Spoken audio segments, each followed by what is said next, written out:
Hey everybody, did you enjoy the trip? No. Well, okay. Actually, you know what? Yeah, sure. I enjoy daily roller coasters, flying in midair in a flying car. You know, Dwebs, we left this place last year to go to Hogwarts. So now we're leaving Hogwarts to come back to this place. The irony. I know, isn't it great? Already at its finest. Now everyone please leave the car. Don't worry about the sick on the floor, I'll clean it up later. Good. Why don't you introduce the audience to our next destination of Halloween this year? Well, basically, audience, welcome back to the Overlook Hotel. You see, back in 1980, Stanley Kubrick made the horror classic The Shining, an adaptation of the Stephen King novel. Mm-hmm. And it was loved. Well, back then it had a mixed reputation, but over the years, it has begun to be known as a horror classic and a loved movie, except by Stephen King himself and some more ardent fans of the books. So, and in betweening years, King tried to make his own version, his own live action version of The Shining, which was met poorly. Yeah. So after that, around the 2010s, Stephen King wrote a sequel to the book The Shining, known as Doctor Sleep. And in 2019, 39 years after the original classic, Mike Flanagan took on the writing, directing, and editing duties for a project that was quite scary. It has to be both an adaptation of the Stephen King book Doctor Sleep, while also being a sequel to the Stanley Kubrick movie. Something which is very difficult to marry together considering how at odds King is towards the movie. Although Mike Flanagan did get his blessing from both Stephen King and the Kubrick estate to make the film, and it was released in around October, I believe, of 2019. And while it did get a positive critical reception, its box office wasn't so great. Actually, no, it came out in November. Apologies. With a budget of 45 to 55 million dollars, it only made 72.3 million. That said, there were a lot of factors as to why it probably didn't do that well. Prime suspect number one, the marketing campaign here and there. Prime suspect number two, bad weather around the time. But that said, thankfully this one is sort of a happy ending, seeing as how Warner Brothers considered this movie overall a net worth gain, especially since apparently it's been selling well on, the home video, DVD, Blu-ray, and And on streaming market. demand. Yeah, Yeah, basically. especially considering the coronavirus meant no one else is going to do anything else. Yeah, honestly, in some ways, this movie kind of got it better than a lot of movies in 2020. So, essentially, this movie did what a lot of people thought was impossible please the mass majority, and Stephen King himself even voiced enjoyment for it, despite it also having to take heavy cues from the Kubrick special here and there. Heck, wouldn't be surprised if Kubrick would have liked it. I mean, we can't exactly ask him, but it seems to actually have been done better in his style than, well, let's just say, in terms of continuing the dreams of a dead man, it did the job better than AI. Well, All right. So for reference audience, we're looking specifically at the director's cut with 3 hours. So be sure to use that version for reference. Don't worry, you've probably seen it in the title already. All right, Wiz, where should we start? at the 0 mark before the old classic Warner Brothers logo. Yep, we use that. So, is everyone sitting comfortably in their hotel room? Yeah. I'm All ready. right. 3, 2, 1, click. Since Oh, The keep Shining your is ear my, out, by the way. since The It's Shining funny. is my favorite horror movie, I'm at the very least curious to oh, and you used the same main theme. Okay, Cute. cool. The thing I'm most curious about that I mentioned in the past, I think, is I wonder how much the nostalgia bait factor will be in this movie. From what I've Okay, heard, despite it's not all throughout the movie or anything, and for his part, Mike Flanagan doesn't try and outright copy Kubrick. yeah, again, from what I've heard, this is something that basically adapts elements, but still does come off as its own Well, fresh here's the thing. thing. Well, here's the thing, Dwebs. If this is supposed to be a sequel to that movie as well, so it should bring some common elements. Yeah. I mean, that's the thing, though. When you're making a sequel and the original director's not around, I can imagine it being quite a complex task to do. Yeah, Oh, yeah, the it movies was. that have done it. Well, we'll see. So Let me maybe guess, start she's off got- in 1980. Okay, so there's a little girl on her own in the woods in a horror movie. I wonder. This will go well. And her mother just let her go. Well, Oh, she to was, be it wouldn't be fair- a horror movie. People weren't complete mental invalids, now would it? To be fair, Oh, she has Adidas. she's not supposed to go too far from the RV park, and it's broad daylight out Which there. means that's the thing, Jova. That means that she will. That's the problem. She, So, oh yeah, no, this oh is- no, she's singing that song that Sean Connery sings in Darby O'Gill, Run Away. So yeah, in terms of the casting of this movie, it's actually quite impressive. It stars Ewan McGregor, this individual here, Rebecca Ferguson, Keely Curran, who we'll see not too long from now, and Cliff Curtis. Oh. Nice Didn't your mother cast. tell you not to talk to strangers? Yeah. We've gonna need a creep alert. Oh, she's just a dainty woman out on her own by the riverbank here and there. It's a hat. People should be allowed to wear whatever the fuck they want. It doesn't even look like that much of a weird hat either. I get it that you got. Yeah, I get it. You think in your head, "Oh, I'm so mysterious. I'm like female Doctor Facile," but no, it's like, Um, uh huh. oh, Well, knowing Stephen King, it's probably true.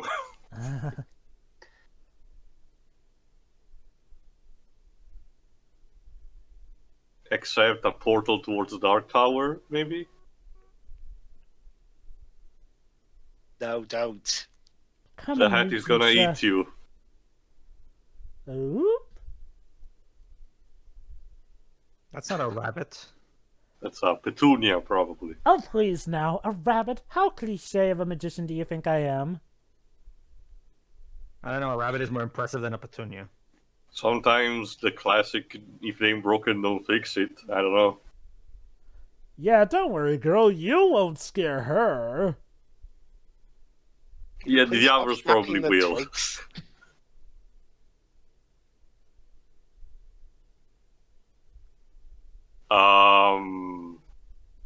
Actually, you can, Well, you do sweetie. eat some. Yeah, but these are special, apparently. Mm-hmm. Thank you, creepy lady. Bad touch. Beep, beep, beep. Bad touch. Oh boy. Where's the host of To Catch a Predator when you need him? Man, a whole slew of pedophiles already to Oh no! Jesus Christ. Oh no! Holy shit, no! Yeah. Jesus!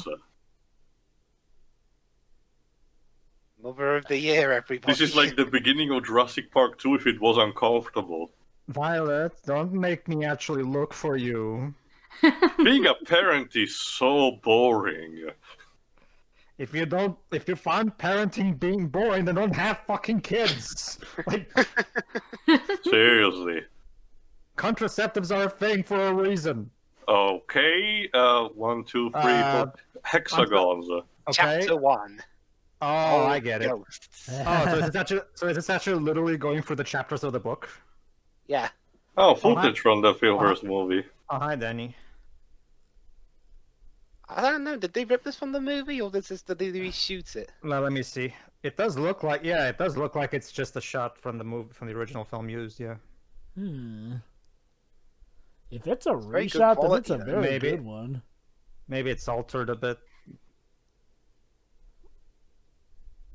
One thing that I had to wonder, movie-wise, if Warner Bros. Did this sequel, allowed this sequel to happen, because otherwise they would have the rights to expire. Because around the same time, they included a Shining cameo in Ready Player One for no real reason. But the rights room that quickly. 237. Okay, now it's actually new. yeah. So was there something that he noticed back then that didn't told to Okay, his parents? couldn't you? Okay, the kid doesn't look at all like the original kid, but I guess It was hard to find one. Face-wise, I mean. You know, the hair looks just like I it. mean, it's but, similar enough.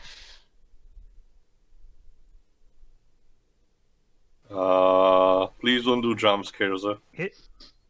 But from what I understand, Mike Flanagan's. Oh, not it's the old lady. Hello. Oh, fuck. Bit of PTSD, Danny boy. So Danny was having PTSD about what happened In the hotel. Oh, who wouldn't? Sure. No. I'm not questioning it. What I wonder, I'm probably guessing. I'm probably guessing that we couldn't get also Shelley Duvall back, but Yeah.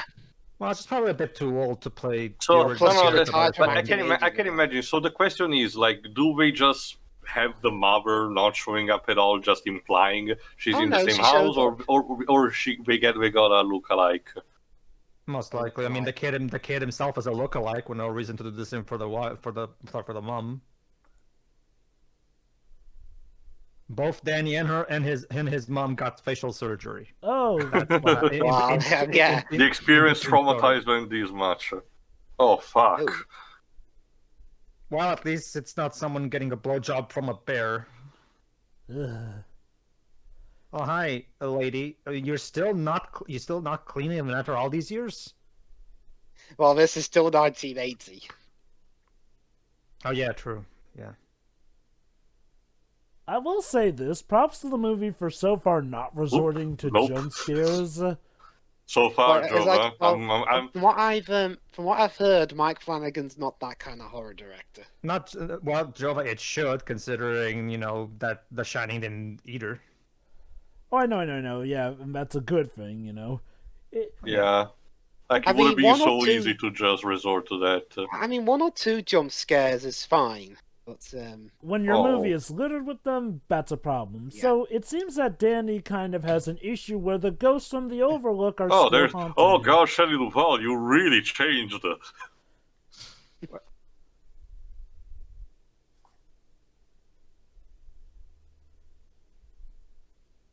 so yeah, not Shelley Duvall here is played by this time Alex Esso. She looks much younger than what Shelley Duvall was in the movie. That's the thing too. There's a difference between normal young and Shelley Duvall young. That's the I Yeah. know. Well, no, the thing is, right, I understand Shelley Duvall had such a unique appearance, so I get that finding someone who looked like her was nearly impossible. But yeah. man, the difference is noticeable. Maybe. Well, actually, no. I don't even know how the characters looked in the book, so I don't even know if maybe these faces are closer to how they were described. But then again, books don't usually describe faces for the most part. So, well, I don't know. It reminds me of Jurassic. I actually read the Jurassic Park book, and the doctor that's played in the movie by Sam Neill looks nothing like Sam Neill. So.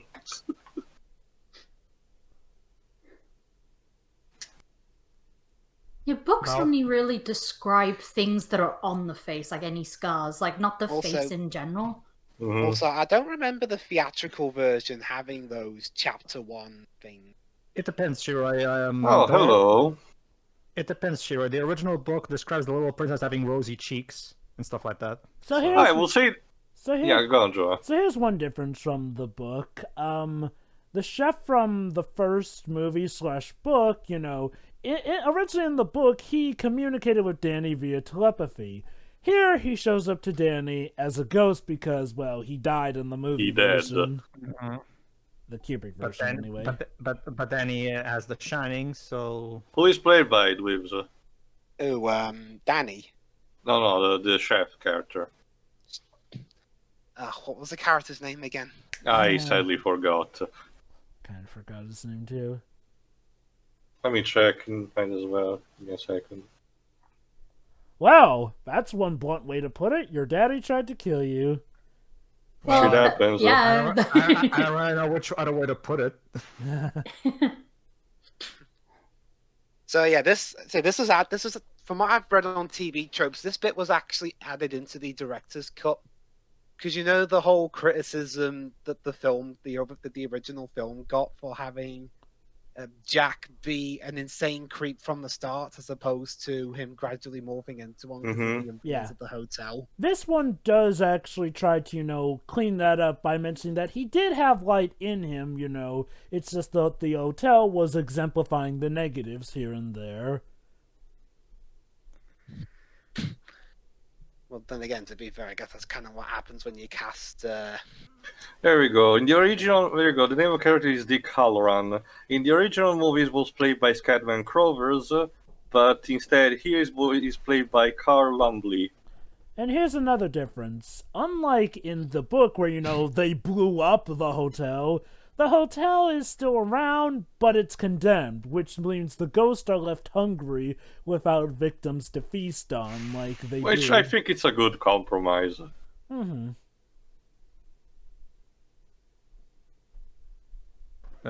That's an interesting way to put it, but whatever. Well, it pretty much just tied to the fact that, the way The Shining worked was that ghosts would feed off of people with The Shining. Hence why they were directing his father to murder the heck out of Danny so they could feast on his Shining properly.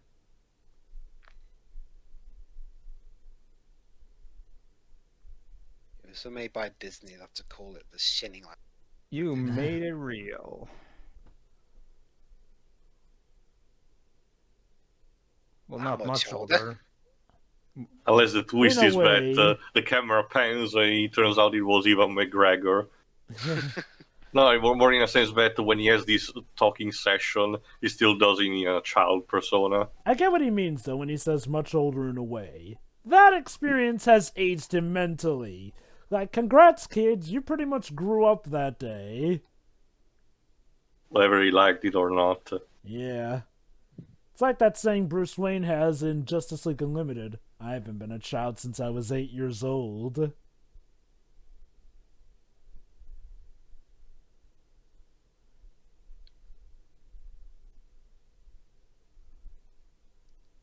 Damn.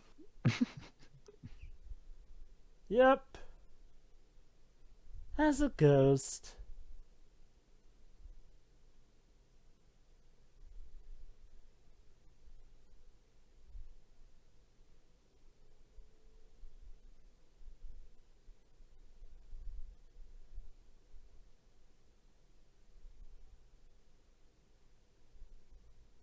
Jesus. Unpleasant. Do your nails grow when you're dead? Well, Actually, yes. yeah.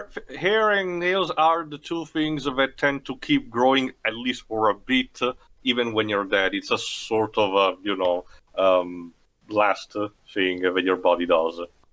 But like forever? No, for a set amount of time. It depends on the person that died. It could be like a couple of weeks, it could be a month. Not much still, because, it still relies on energy. It's basically the remaining energy that your body had dissipating in a way. So Dick here is introducing Danny to the concept of a lockbox regarding The Shining here and there. Using his mental powers, you can sort of lock these dark thoughts, let's call them, into this box, which can give him control over the darker forces. It's a way so that he can control the ghosts that still continue to haunt him. Mm-hmm. Yes, she has. That doesn't sound foreboding or ominous at all, does it? Shit. Look both ways before crossing the road.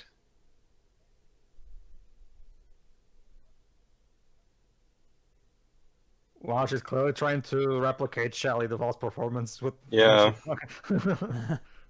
I guess to give her credit after... Oh, by the way, missing child. So Violet did indeed get... Oh, and of course, yeah, Up we're still... duck. Yeah, Not the bunny with the coyote. Oh, it's the Bugs Bunny coyote. Yeah, they could have used one of the new shirts as a little Easter egg to... To be Well, fair, to be fair, it's still Pedro, this set in takes- the 80s, so Yeah, yeah. I guess. This takes place I in guess, yeah. 1980. That was Also, judging from the thing, from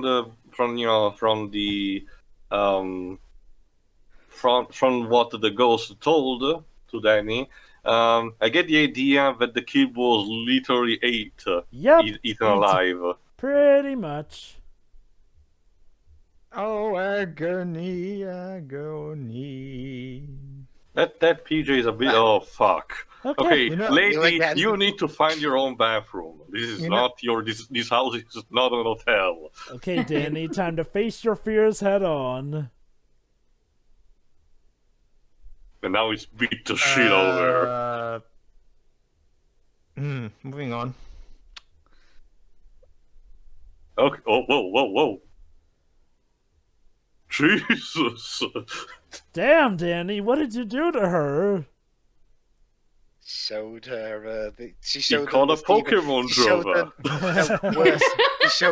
She showed her the Steven. It's a ghost type. Wouldn't it be a Worse, yokai in this instance? No, guys, it's worse. He showed her the 90s Stephen King version of The Shining. Oh no, CGI bush lions, run away. Oh, a man in a crappy wolf mask. She just jumped out the window. Oh, So now he cuts to hello there. Obi-Wan. Hey, Ewan. How you doing?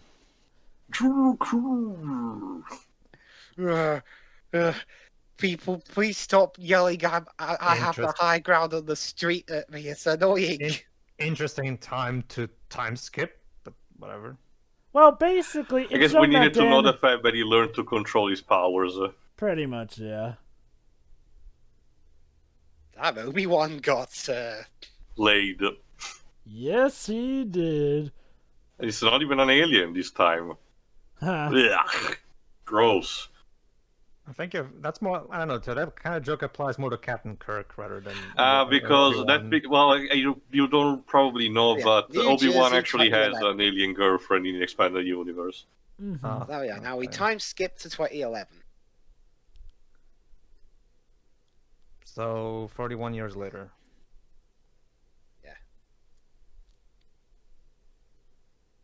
Bonk.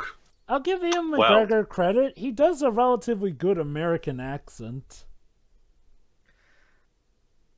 Well, he has been doing Bonk. that for a while for a lot of roles, so it's not like this is his first time doing it. Why do you beat him with a ball? Like, Well, why don't you using the because it- stick? Because it hurts more too. Yeah. I guess. Yeah, true. Those things are pretty solid. So did he actually kill him? No, Did no, you no. notice that did you notice that woman's face? I like a man who can beat the crap out of another one with a snooker ball. Maybe that's why she slept with him. It's the Dulcinea effect. She likes a bit of murder, kind of. Oh, it's okay. He's not dead, just knocked out. He's mostly dead. Yay! I Get need a- plastered. I need a guy that can kill another guy. If I don't have that, So What what? do I have? So what? Is this like a pseudo sequel to Train Spotting? No joke, but the sequel to Train Spotting was 2 years before. That's why I said Oh, Honestly, if shit. she's into that, I'm not sure which No of the more money. wow, this looks like one of my friend's apartments. Oh, she done robbed you, bro. No, I think she's I'll- still in the bed, so Yeah, someone maybe else sort of probably lying went. there. Let it- Hmm. you see, Danny. This is why you. Oh, never mind. Huh. You So know, if let's- she's let's- Yeah, Danny's been screwed up. Well, no crap. you know, Well, if I mean- she's into Go on, Sherry. like, you know, if she's into someone like this, then I'm not sure which of them is actually the worst person. Well, she Well, left I mean, at least- well, I that mean- guy he beat up was a bad person. Come on. True. Well, I mean, Maybe she at sees least him as a hero. I mean, one of them at least has the excuse of he had an extremely fucked up childhood. Not only that, but he was technically defending himself against the bigger the guy. Oh, Oh, wow, a kid Oh. already? Jeez, you- Hello? it's not Danny's. Oh, is it a dead baby or something that he's seeing? No, it's Oh, never mind. Well, then Oh. this ba- It's Where this did this woman's baby. Oh. Like, she brought her baby to his house? yeah, no thieving. Because But- that's a good idea. Go to a bar full of shitty people and bring your little baby with you. That's a good idea. Actually, I think that's her Big Train house. This- spotting says hello, I think guess. this is her apartment where she normally lives, and she invited him to, Oh. Okay, that makes more sense. Oh,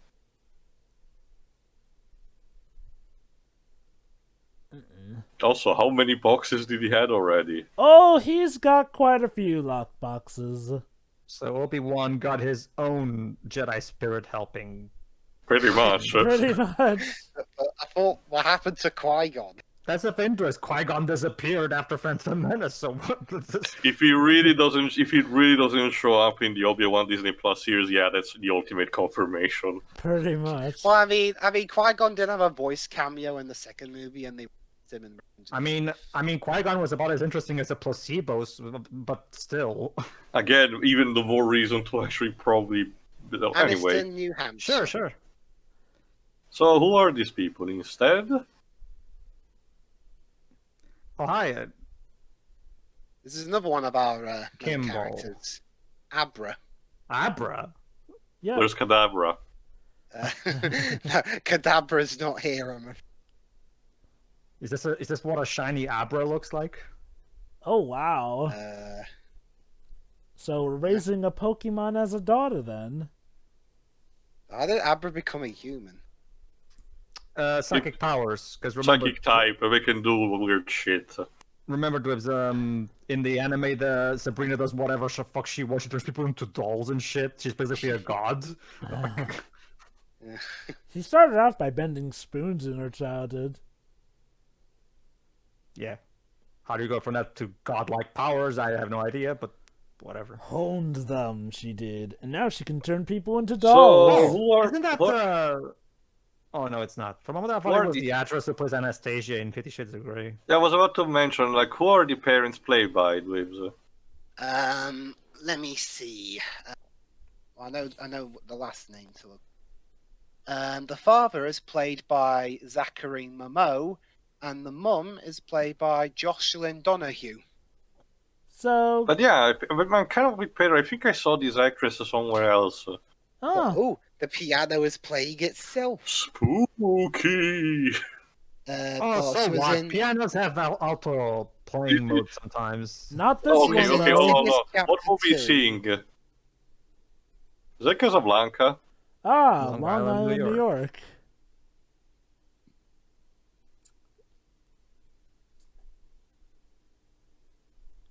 You always welcome lovers.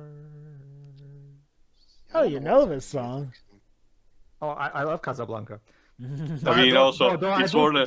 Though I do prefer the Seth MacFarlane version of this song. It's it's Warner Bros. As well. They love to use that song everywhere.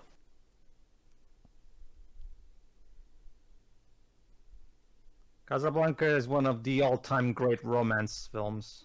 Mm-hmm. Still holds up. Yep. Don't worry, honey. I've seen it plenty of times. I own it. Okay. I don't remember there being a narration over this scene though, but whatever.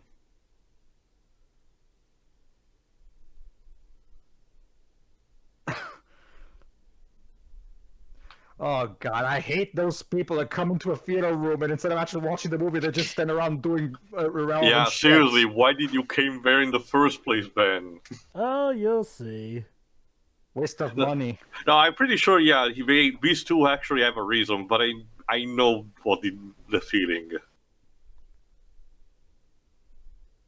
Really? This is your tactic for stealing a guy's wallet? I mean, as long as it works, I guess. You realize that you're in a public place where you can easily get caught, right? Oh, what's the best part? Oh shit!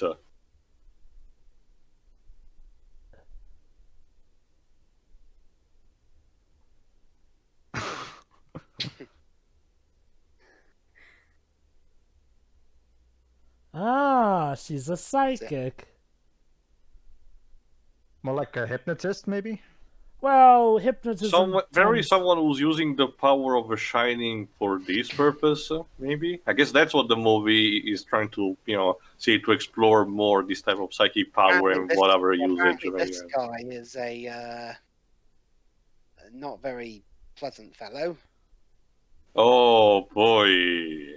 Basically, she's getting him to expose himself, I guess.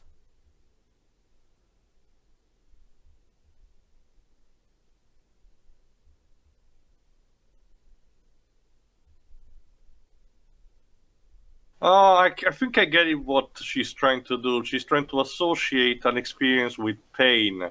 It's a bit similar to some type of therapies that It's referred to as conditioning. This guy's a like you get repulsed by the thing that first you found enjoyment before. At Yep. least they enjoyed it. That guy's a pedophile, so she's going to properly punish him by basically having it that if he so much as thinks about doing it, well, He will feel Theater. Oh, gotta love the theater. Yeah, theater. it's one of our old. Yeesh. Is that an actual theater that they're shooting at, Jova? Thanks. Yes. New York has some of those old-timey theaters where they play vintage Sorry, your films. powers don't work. But it's literally just called theater and nothing else. Oh boy, yeah. Danny, have you felt a disturbance? You can get You know, popcorn. with that kind of beard like that, even McGregor starts to look like Mark Hamill. Oh my god, guessing- he does. So, I'm Danny, like father, like son, huh? Yes, Pager? guessing it's one of those tiny theaters that Neil Breen probably shows his movies before they Yeah. come out on DVD. Wow, how did he end up there? Oh yeah, have we gotten any word on Neil Breen's next movie? Well, Jova, Twisted Pair came out just last year. Come He on, takes his time to do stuff, and brilliance does you cannot Jova, you cannot Rush. art. and besides, with the current climate, I get the idea that he also slowed down. True, yeah. I still can't believe we're actually getting a Neil Breen cinematic universe if the ending of Twisted Pair. So, is how anything to go much, off of. You have. Honestly, I'm looking forward to see where that goes. Okay, so Danny's had enough of here. Danny has become something of a drifter. Admittedly, where ghosts are, he will go to deal with them and help people out here and there. He's going to Fraser, New Hampshire. Interesting no choice of Maine. location. Happy birthday, Abra. Is Abra an actual American name? Abra, Like, Consider never heard that name okay, applied to I will say anybody. consider this is a Stephen King story. I She said wonder it. if it's part of his usual symbolism, but it's anything but subtle. let me check.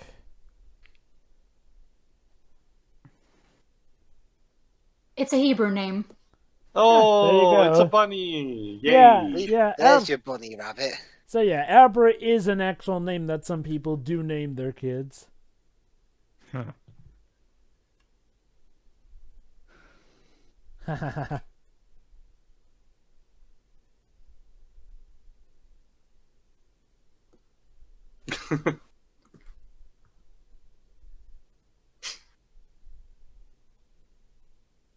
Ugh.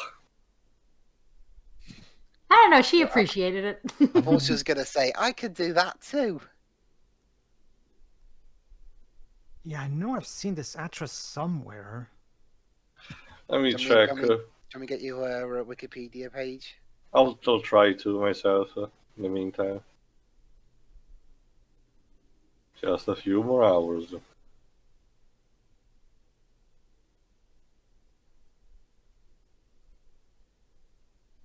Oh.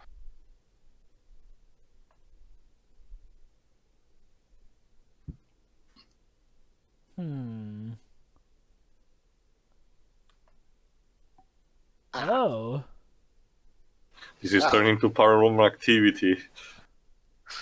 Don't worry. No, it's Tail, this not. is actually shot competently. Yeah. Like an actual movie. Yee, she looks so happy to have done that. Ah, the girl's a psychic.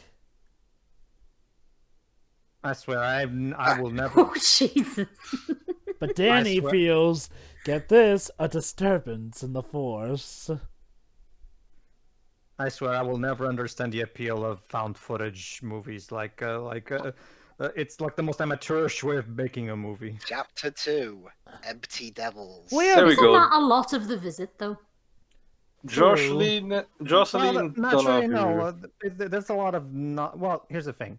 It's a mix of both. Yeah, it's a mix of both. So I would argue it's a bit less. I mean, to be fair, found footage isn't inherently bad. I mean, okay, it started, well, it really got revolutionized by The Blair Witch, which, depending on how you look at it, did actually use that one properly for the horror element here and there. See, the good way to use found footage in a horror movie is using the first-person perspective here and there, while making it seem somewhat realistic, making, the characters relatable, and thus making it more terrifying, the horrible solutions and situations they get put in. Again, kind of like what The Visit did with its found footage bits here and there.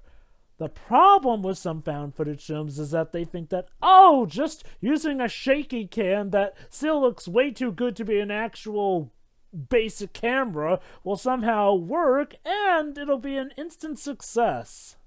Also, in the case of Paranormal Activities, it's basically like watching security cam footage, which is... Supposedly. I find Paranormal Activity so boring. No, that's what I'm trying to say. Like, that, Jova's right that the first-person perspective is probably better, but the whole security footage style stuff just doesn't work, because it's not really that dynamic. Paranormal Activity is pretty much you just waiting for something to happen. So Yeah. occasionally the movie might spook you or surprise you when something finally does happen. That's why I never really liked those movies. Or bore you to tears like 4 does. Paranormal Activity 4 literally has nothing happen in it until the last 5 minutes. Pretty How much. did that get 4 movies? I don't understand. Even more Shiri, but that's a topic for another time. Anyway, those movies are incredibly cheap to make sure. They don't have to make that much money to be profitable. Jocelyn Donahue, the actress who plays the mother of Abra, she had a career starting in 2008. Actually, a lot of actual horror movies. But the only ones I recognize are Insidious Chapter 2, and she was an advisor in Furious 7. Huh. So anyway, what Rose the Hat here is offering is basically immortality by feeding off of others who have The Shining. I'm gonna make you an offer that you can't refuse, honey. Might refuse it anyway.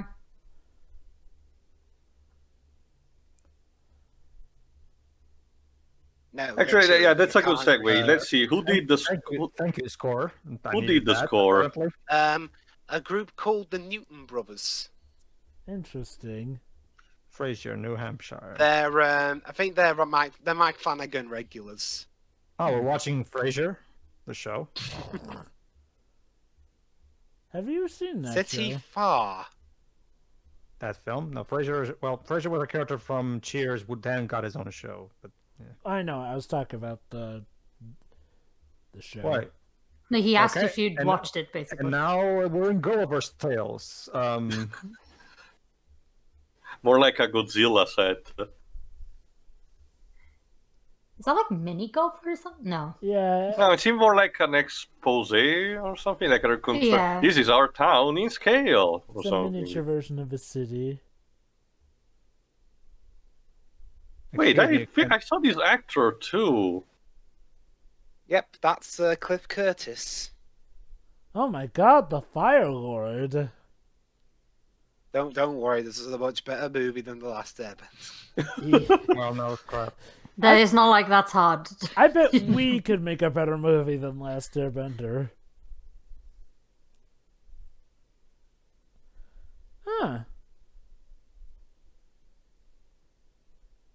Oh yeah, he was in Fast and Furious Hobbs and Shaw the same year. Also 10,000 BC, and I think James Cameron's Avatar. And Die Hard 4. Wait. So he was in both James Cameron's Avatar and The Last Airbender? He had a busy year. No, he's in Avatar 2 And 3, but not. supposedly. Alright, my mistake, Wait, sorry. that's getting a third movie? Remember, Yeah. Shira, Of Disney has established a contract for it being a long-running series. Well, to be fair, this was supposed to be. Cameron wanted it to be a long series even way before Disney bought. True. Fox. Disney just sped up things apparently to make it the cycle. 1 year Star Wars, 1 year Avatar. What happened probably was Disney got up to James Cameron and said, okay, you can make all your bajillion sequels that you want to make, But you need to do it fast. but actually get them made. Yeah, I know. Like, seriously. They're all going to be boring anyway. Let's see. Avatar 2's been in development for over a decade now. But so yeah, Danny's getting his own little house. It's practically the mighty number 9 of cinema. That doesn't. I get.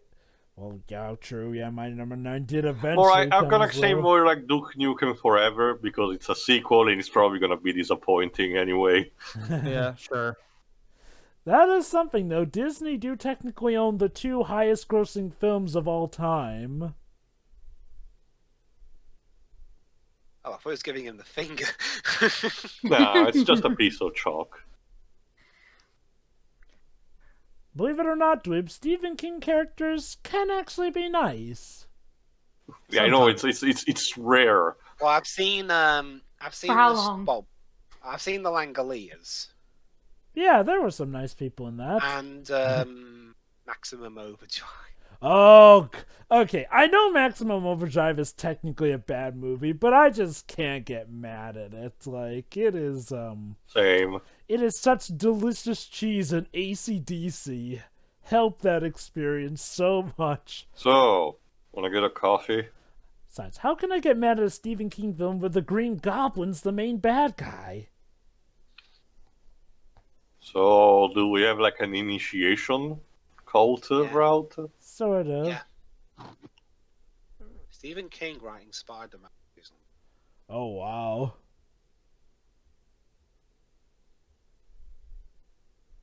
Oh boy.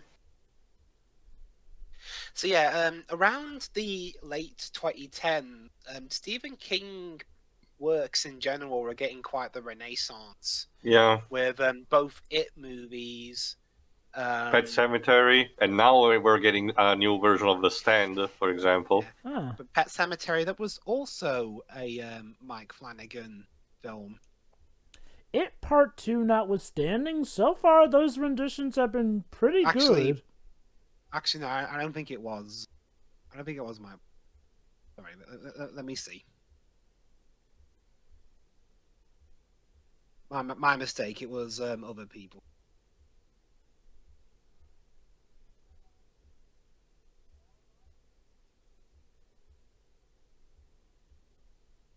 The rest of you are being very quiet.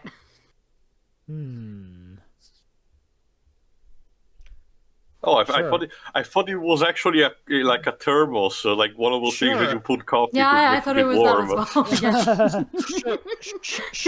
as well. Sure, people that I don't know from anywhere. I will tie my life to yours. This sounds like a good idea. Well, it's apparently a secret to immortality, so And this is why vaping is bad for you. If, it makes you immortal, apparently. So basically, if I come up to this woman and promise her, by the way, if you sleep with me, you'll become young forever. Will she do it as well? Is she that gullible? You would be surprised how many people that works on. I'm not even going to comment on that.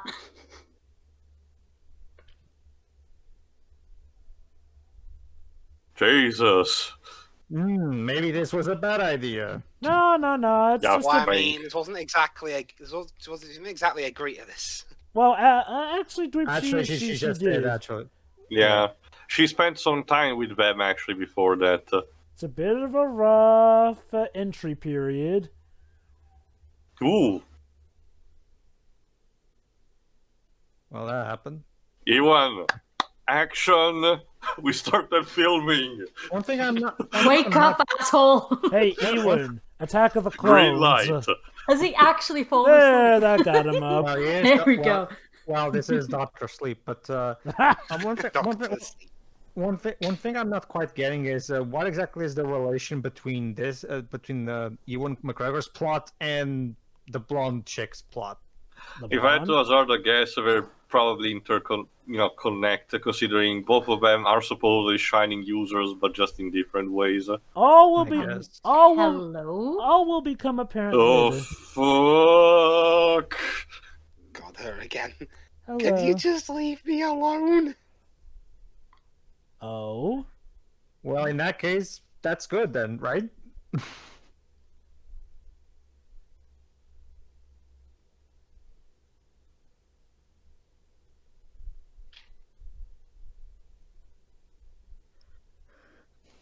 Please let go. Please. Oh, fuck. Eee. Hey, Steroid Dwibs, once again Ian McGregor is confronted with the corpse of a baby. Lady happening transporting. Yes. is- Yeah. Basically, yes. So this is Tuesday. Yeah. Have you guys seen Big Fish? No. No. No. Actually. That's my favorite Ewan McGregor movie. It's one of the best Tim Burton movies. One of the most is most underrated. in Oh, fact. Ian McGregor was in a Tim Burton movie. Yes. Huh. Both him and the Great Khali from the WWE. Wow. At least he's upfront with that.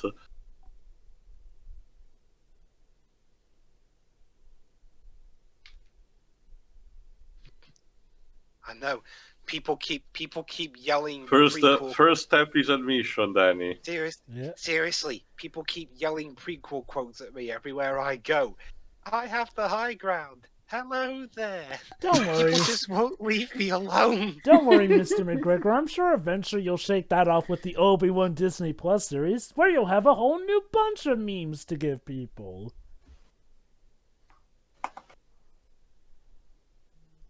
Well, give Danny credit. He's doing what his dad didn't have the strength to do. Actual therapy. Although group therapy depends on, on the place.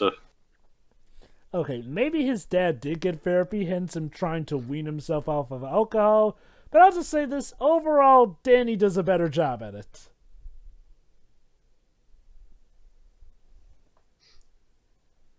I'm sure this is going to go down quite well. Oh, Hello, absolutely. My name is Danny Torrance, and I see ghosts. Oh, I and see I'm also, dead people. No. and I'm also a bit of an alcoholic, but yeah. And we just keep to the end of it, okay? And I'm not sure which one is the result of the other. Who plays the therapist? Let me check. I think it's Bruce Greenwood. I've heard that name before. I've seen it. Maybe it was in an episode Yeah, of Murder, Bruce, She Wrote. Bruce Greenwood. See that guy from Best Fiends? He was in Mad Men, The People versus O.J. Simpson, and he was Captain Pike in the Abrams Star Trek. Ah, so that's where I remember from. Captain Also, Pike he and voiced. the Also, O.J. Jova, he Simpson shit. voiced. He voiced Batman in Batman Under the Red Hood. Huh. Huh, neat. So we have He Batman. was also. so was we also have, in Super 8. so we have Batman, Obi-Wan, and the Fire Lord all in one room. Also, he was in Kingsman 2, believes. Mhm. Oh, he also reprised the role of Batman for Gotham by Gaslight. Cute. Nice. Basically, Dibs, Gotham by Gaslight is essentially, what if Batman took place in Britain? In the Victorian age. Well, the Jack the Ripper age. So, London, then. Mm-hmm.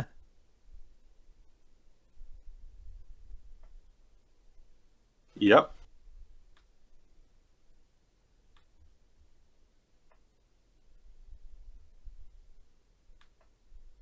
Wash your hands good. Wow. We got Detective Torrance over here.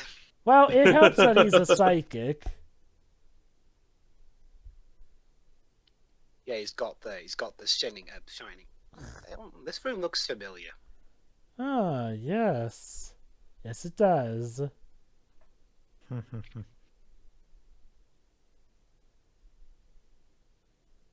That's some pretty spot-on intuition.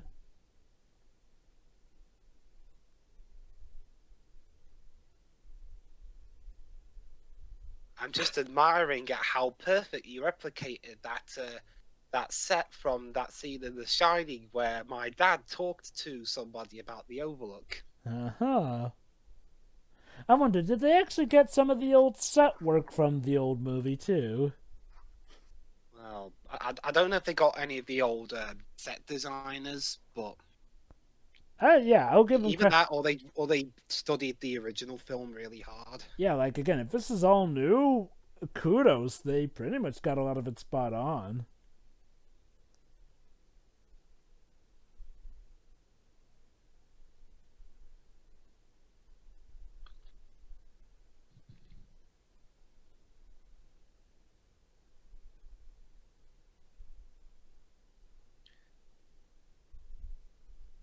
So yeah, for the first time, Danny's having a job. Well, Hey. one that he can keep. If dead people bothered me, then I would. By this point, I would have gone cuckoo. Also, wow, dude. It's all forgotten now.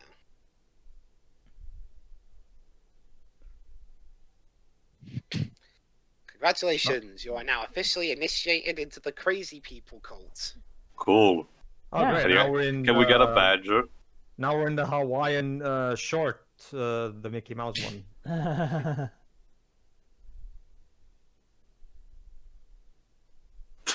Hello? Are you the gunslinger? Guess not. So am I immortal now? Yes, yes, you are. And all it takes now is having to feast on little children every now and then. Congratulations! Congratulations! Well, there's got to be a price, I guess.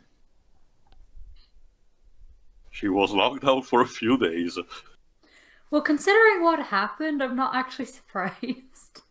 Oh yeah, technicalities.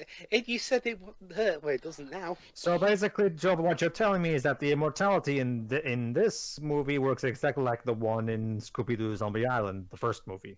Pretty much. It comes from sucking the souls from the innocent or the young. Right. Or Yeah, both. remember, Shiro, you can become a cat person, Shiro, but you have to suck out people's life forces once every generation. It's worth it, trust me. Oh, really? What, do you have experience? No. Oh, see, it's all a big Oh, family of nice. people eater. Also, somebody loves the 1940s. I guess it's sort of a parallel to the final shot of the first movie where he had midnight, the stars in you. So yeah, Albra's parents are a little freaked out, but, you know, at least they're not going Just to a let that get tad. to them. Just don't piss off your kid enough by grounding her, otherwise she might go carry on you. Let me actually check. The girl who is being initiated is played by Emily Allen Lind. Let me see. Oh, she has also had a career starting in 2008. Oh god, she was in movie 43. Oh god, Oh. she was. Oh god, she was one of the kids at the party. Jesus. Also, cat. Yeah. Which It's a bit of a party? chunky boy. Yes, chunky. But no, the only other roles that I recognize her is Mockingbird, movie from 2014. Ah, good old Moore movie 43. That movie that people came to thinking was a good idea, then desperately The tried cat wants to escape. enter. Come on. Well, it's Danny, our hospice you- for dying people, and Yeah. Cat has a idea that something's going to. Yeah, the cat has the shining.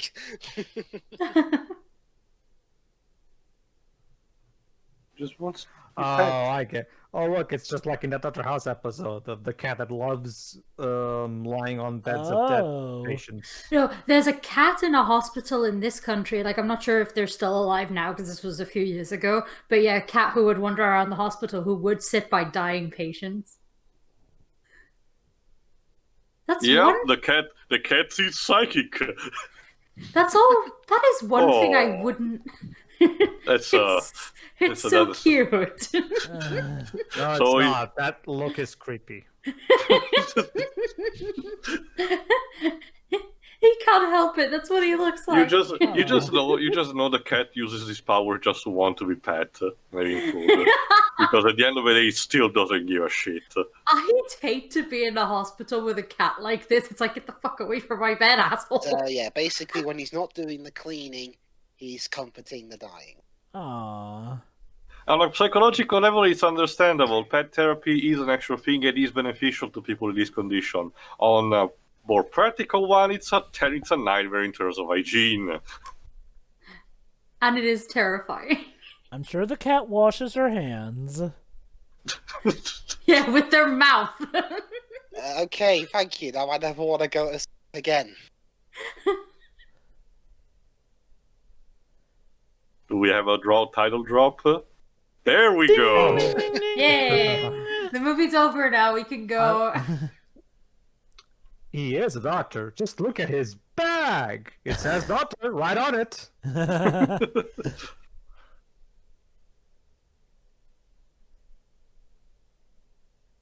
This gives Danny a bit of an idea here of how to use his powers more To hell productively. powers.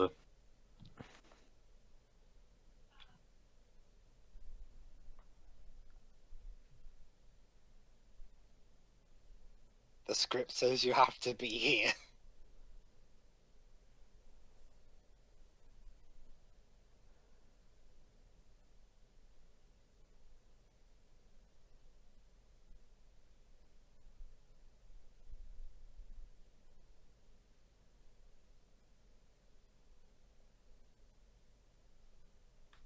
Damn.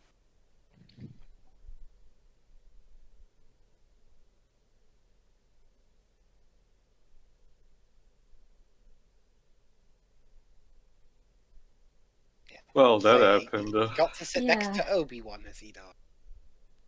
And a cat. Mm-hmm. And the cat. That was still staring intensely. Was I the mean, cat- just be glad that it wasn't, rabid like Cujo. So Yeah. You don't think the cat was waiting to eat him after he died? no. Oh, Hello? great! Now the ghosts are starting to talk to him. Actually, no, Tio. Remember, who wrote "Hello" like that earlier in the movie? Avra. Yes, she did. All right. So I guess the two shining SSAs are starting to keep in contact. Hi. No, Ivan. You're supposed to write "Hello there." I guess they thought that would be Just a right little too there obvious. afterwards. So these two folks have found someone who can, To well, communicate. just have to wait a bit. Interesting transition to the Overlook Hotel, Ah, yes. which is not It was really in a good there. shape. It's pretty Yeah. much condemned, essentially. Mm-hmm. Oh, Hey, the gold yeah. room. Now this is Midnight with the Stars on You. Chapter 3. Chapter 3. Little Spy. Little Spy. I will admit, this movie's way of, incorporating the actual chapters into the story is actually pretty interesting for a book At least so adaptation to far do. for me, at least seems to be more elegant than all of our properties that just winks to the viewer so much. This seems to be a bit more in understanding what to do. But again, only so far. We're only out like an hour in. We're almost a third in. And now he's not 8 years later. Wow, another time jump. Mm-hmm. He's finally managed to drop the Obi-Wan phase of his career and can now go back to being damn good actor Ewan McGregor. Yay. I wonder if the It's inter- beard... Sorry. I wonder if the beard phase was mainly for people who could go, oh my god, it's Obi-Wan. More, I find it interesting, reversal. Usually it's the starting that is more clean, and the beard is a symbol of sorrow that happens later as a result. Here, him shaving is a sign of him cleaning himself up. Yeah, but to be fair, it happens kind of like the same in Logan, although it varies way later down the line.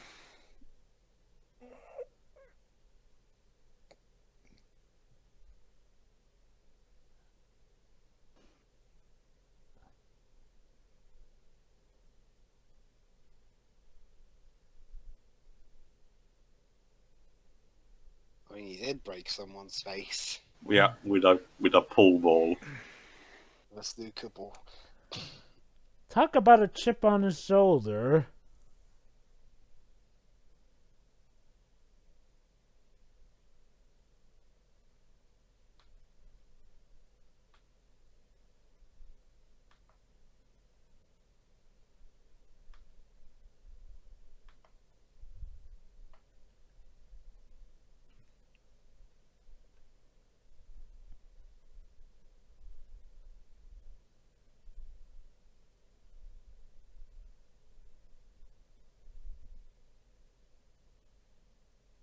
Hmm.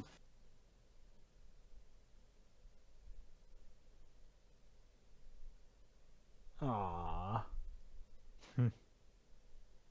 Yeah, I mean, sure he was a crazy nutcase, but he was my dad. Well, that happened only later, Drews. Talking about he was crazy from the beginning of the movie. Oh, well, Uh-oh. okay. Do you want to like be even more uncomfortable in that position? Seriously. That They cat. always go for the legs. That cat is dedicated to her job, I guess.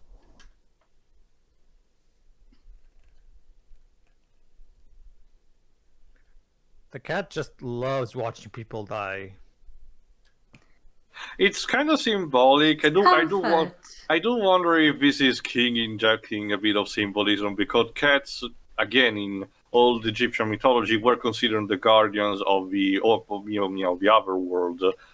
Hence why we were considered like sacred in a way. So this seems to be connecting a bit to that, and King is famous for putting symbolism like this in his works. Would not surprise me. But yeah, like superpowers aside, Danny's kind of doing what my job is supposed to be as well. Yeah. I don't know what to think. I can assure you guys that I don't have superpowers. Don't worry, Teal. If you do, we won't sell you out to Rose the Hat, who may try and come and eat you. I'm pretty sure I'm a bit too old for her. Well, she doesn't eat the body. The soul, the 21 grams thing.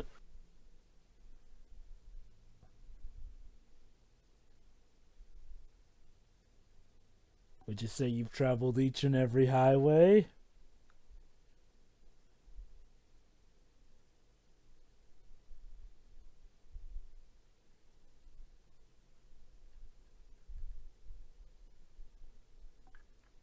Definitely one of the biggest fears to have when you're dying. To be fair, if this is what he wants to believe for Yeah, this this kind of movie moment, I definitely might as well. Like, This movie definitely didn't help on that regard. Well, you know what they say, no one's ever really gone. Blueberries.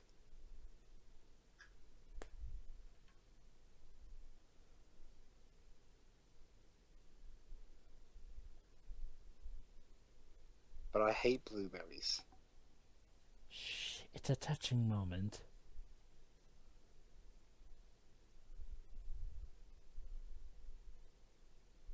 oh, I guess Ewan McGregor, still remembers how to sing from Moulin Rouge, I guess. Mm-hmm. Well, to remember, he also sung in the Beauty and the Beast remake. Wait, True. he was in that? Yeah, he was a Lumiere. Oh, that was Ian McGregor. Huh. Yeah. So Ian McGregor was acting opposite of Magneto. Morning. Did you mean morning?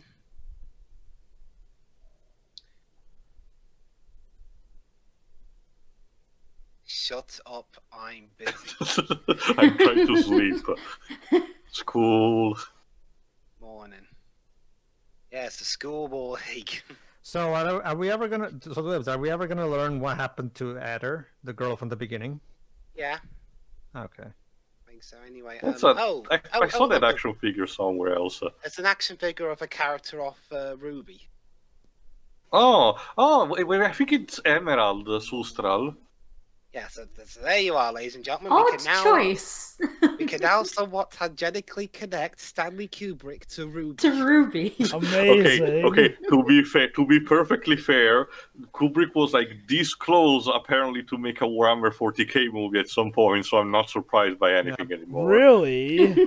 Long story. I'll reserve that talk for when we get to AI because it's interesting. Basically, Okay. the main reason for the Ruby placement is that the actress playing Abra now, Keely Curran, is a huge fan of the show. Huh. I mean, sure, I guess. Oh. That's nice and wholesome. For an evil cult, they're a bit too chill. Well, That's Pedro, the sometimes... thing, Well, they're Pedro. immortal, they can afford to be they're chill. the evil. Pedro, look at it this way. I think it will help for you. They're the evilest cult there is. Hippies. Not true. Wow. That's true. Well, not only that, guys, immortal hippies who feast off of Souls. people. Souls. Like that's terrible. But Jabba, that's what hippies already do anyway. But Pedro, now they're immortal, so they can't be stopped unless you kill them. I don't worry. I'm sure Cartman will find a way to destroy them still. He always does. So, a situation where Cartman may be the good guy. Good Have you ever seen that episode where Cartman is a hippie exterminator? No. Which one was that? Was that in one of the newer seasons? Because... No. That's like season 14, I think. Kids ever Netflix these days. Netflix. Putting plenty Well, of that's all we TV have to stations out do of these business. days. Also, about the scene from earlier, full context, I've only ever seen one episode of Ruby. The pilot, I guess. Yeah.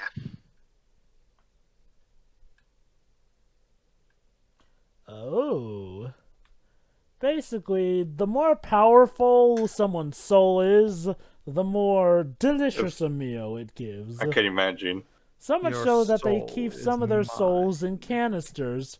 Ah, so it's a thermos for the soul. Keeps it nice. So it was technically a thermos. All right, everyone, lunchtime. Let's Pretty give it to much. the older. Yeah. That is some good souls right there. So they really are vaping, kinda. And yet, I can somehow...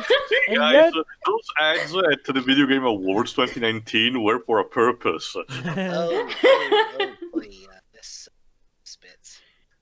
Hey there, Iowa, a baseball stadium. Oh, this is an American movie who need to have the national sport, by I the guess. way, that guy who's saying he can read his mind and all that. Yeah. That's Danny Lloyd from the original. Oh, wow. Nice cameo. Basically, how the cameo came about. Lloyd had been retired from acting for nearly 40 years.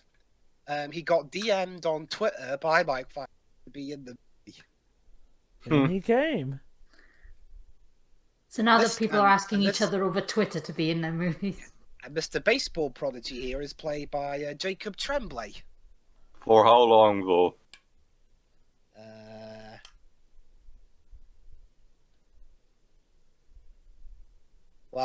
He was in.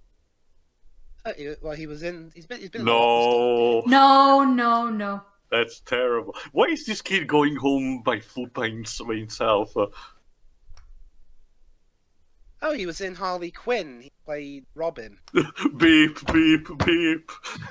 Wait, which Harley Like, Quinn? she's even creepier than the dude is. Like, The kid 2019 run. show. Oh, yeah, he was great in that. Oh, and he was also in the book of. He was also in the Book of Henry. Oh boy. They always let their guards down around the cute ladies. Oh boy, in my opinion, the most disturbing. Yep. So how many of you have actually seen this movie then? I haven't, but I I've always have been. not. I have been curious, but I Me couldn't neither. actually see it. I've seen It's the just theatrical limbs. version, but not the. I had first read- time watching this. I had read the book, but I never got around to seeing the movie. Oh no, we're gonna consume the kid on the spot. No, please. Yeah. Lovely. You see, kids, this is why people warned you of stranger danger. Pretty Yeah, much. yes, it's a good reminder.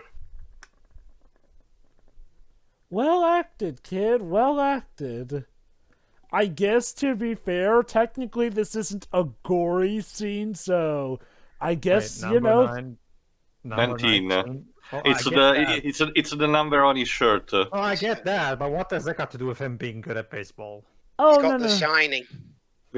We also saw him playing at the game before. Oh no.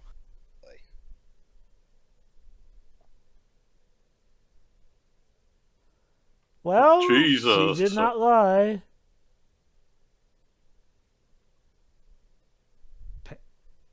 Pain purifies steam. I don't.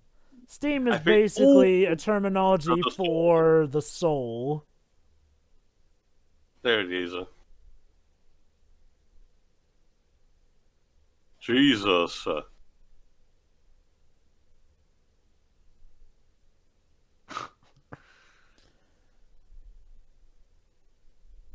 So we're little, kind of like psychic vampires when you get down to it.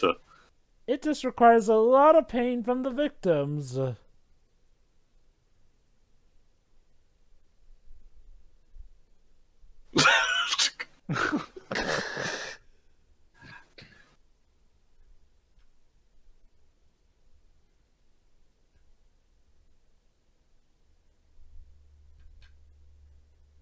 Jeez, how much soul is in that kid? A lot. That's the thing. People with the That's why we're calling Whale, I guess. Yeah, that's the thing. People with the Shining have a lot, and I do mean a lot of spiritual energy. Especially the kids. Ooh. Uh-oh. She senses an even bigger whale now. We have, ladies and gentlemen, we have found our Moby Dick. Jesus. Imagine having that mental image that you literally cannot get out of your head. Watching a I child... can't. Ruby again.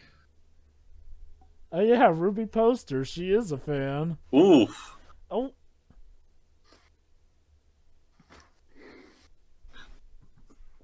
What is it again? Also, parents, I'm pretty sure Oh if you're no! Hey, Red rum. Danny. You ready Knock to knock, go it's the again? past. Like, Aw, oh, Yeah, for fuck's sake, again. Gonna nope the fuck out of this. basically, oh shit. Yes, Here I we am go aware of again. it. also parents, I'm pretty sure if your child is having a night terror, you're not supposed to grab them. That actually makes it worse. To be fair, I think the idea was we were trying to keep her still, otherwise she would have hurt herself by knocking on something. Yeah. Who? Who?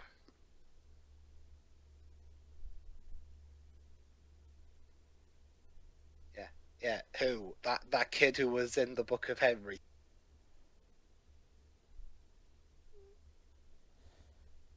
Baseball boy. Yeah, that doesn't really tell me a lot, does it? Well, to be fair, Pedro, it's a better hint than it. Oh god. no, yeah. no crap. And at least this time it's not written with blood. All right, we've had our meal, so How to Where? dispose of a body. Yeah, where do they put those? We actually eat to the flesh as well. Maybe. I mean, we're depraved enough, might as well, I guess.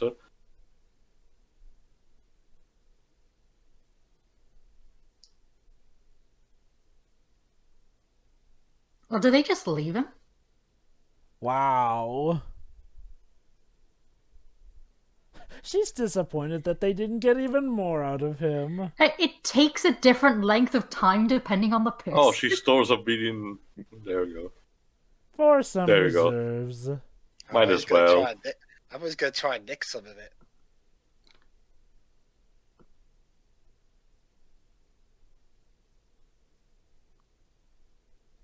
Poor Abra. Yeah, they're not very nice people. Gee, what did tip you off with? In other news, water is wet. Can we bring back the staring cat, please? The other judging cat. What? So the cat can tell the boy that it's time? No, That's I not mean, gonna because help you him, called is that creepy, but then we get this. I'd rather have a whole movie just cat staring. Not gonna help him though, is it? So basically, they had a witness. Oh. Yeah, because as we all know, everybody is going to totally believe in a child when she claims this. Oh, she's Well, not. one person might. Yeah, and she's not entirely worried about, the person spying. No. What she noticed was the potency of the person spying.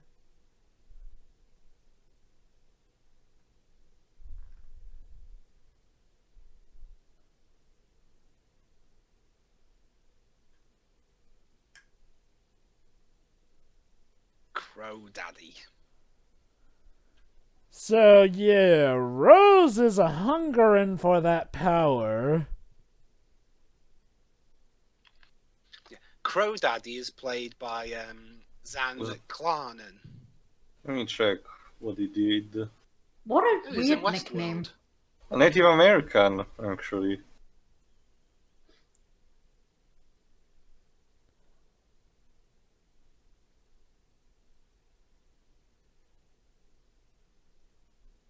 I am going to eat the fudge out of that child.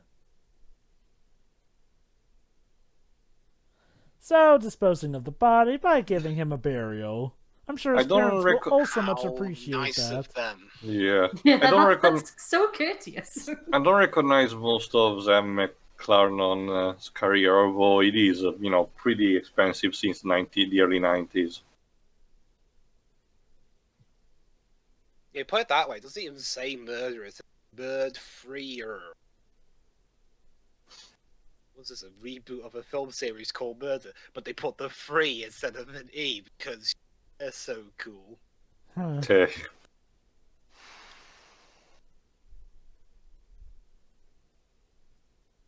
All right, what's he written down this time? Hope you're okay, your friend Dam. Oh. So, honey, how you doing?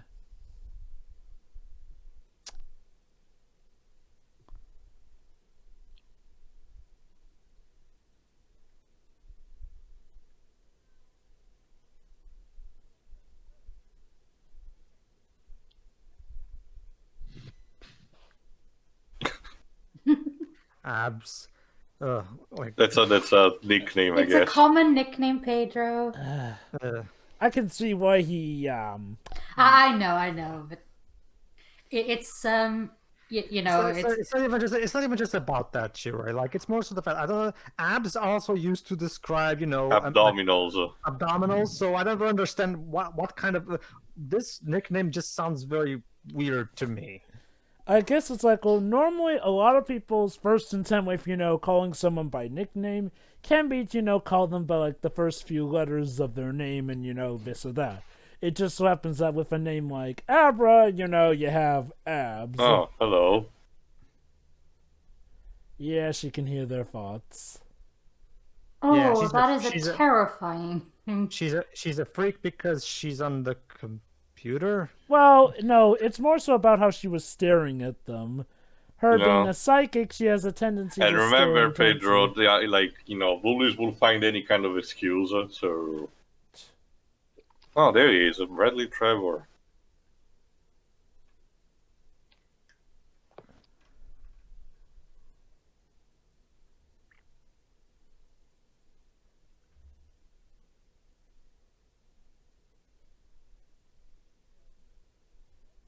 Okay, that's a more weird nickname for me.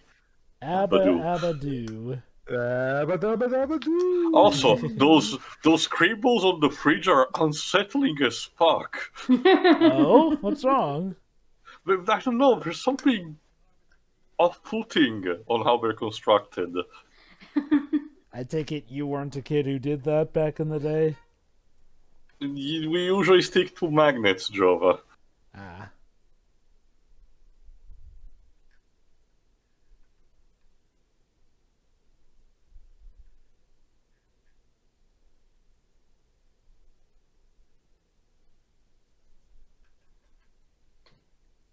Maybe. Eesh. So she can be kind of a medium, like by having a visualized identity of a person, she can see where he has been. Interesting. She already saw the scene, so I guess it helps to fill in gaps, potentially. I guess. Or maybe she was just remembering. Okay. Oof.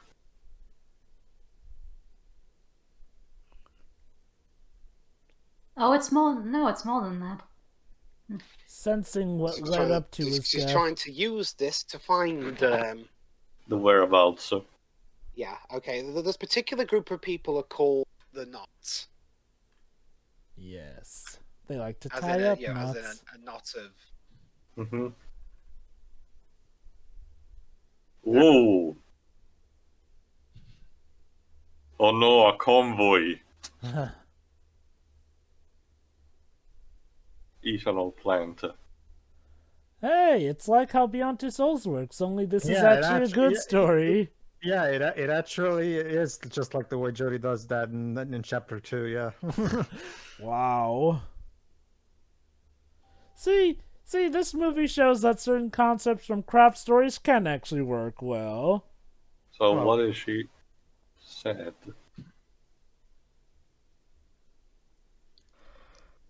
Closed until further notice.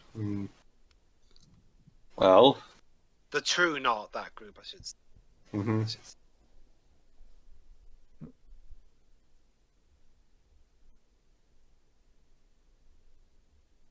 I guess one thing that I will say about this movie is that, okay, we have our common antagonist, the evil cult. Okay, cool. Whoa. Okay, but why though?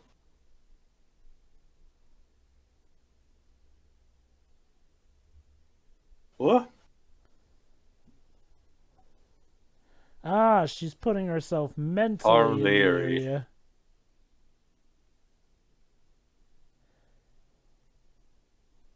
I know where you are. Please no. Is there a character in Ruby that could do stuff? I think Have so. psychic projection of like that? Well, There I are. think at least one or two. Yeah. Ruby is one kind of series that has a superpower lottery for everyone, pretty much. Mm-hmm. Who's your What favorite is it? character on that show? To be honest, Evans, if you want me to pick on the good side, unquote, I guess Young. Oh, Jesus. Over on the bad side, Torchwick. Ah. Gotta go for the classic. So, have you kept up with the whole series? No, but I should probably catch up again. Deji knows better. Uh-oh. Jesus. I see I know you're here. Ooh, that's bad. Well, ma'am, are you alright? The glass just spontaneously shattered and you seem to have mastered miming. She kind of has the same powers that Jodie has as a child. No one touches the hat but me. Yeah, this is my favorite hat. I'm like, Who are you, Leighton? Leighton. Yeah, seriously. Well- Well, Leighton's top hat was taller, so this is a more Floridian kind of top hat. She really does seem a bit similar to Dr. Facilier. But Danny felt that as well.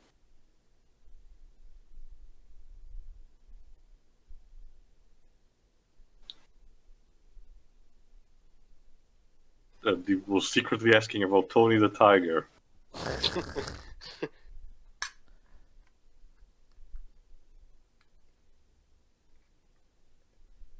Scrambler.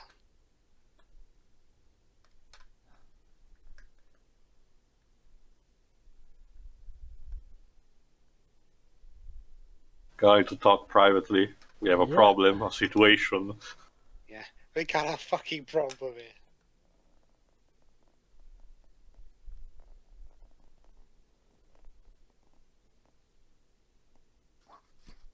Oh, okay then. Whoa, are you sure you aren't a psychic to you? At this point, I'm starting to, with all these people trying to enter in my brain, I'm starting to have doubts myself. Oh, Tio has the shining. Great, I never asked for this. that would explain a lot. Oh boy.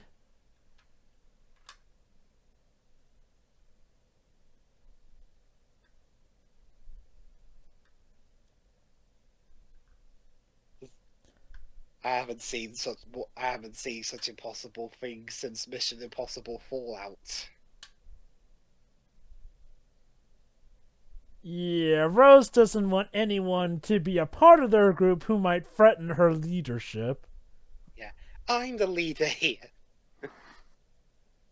Oh?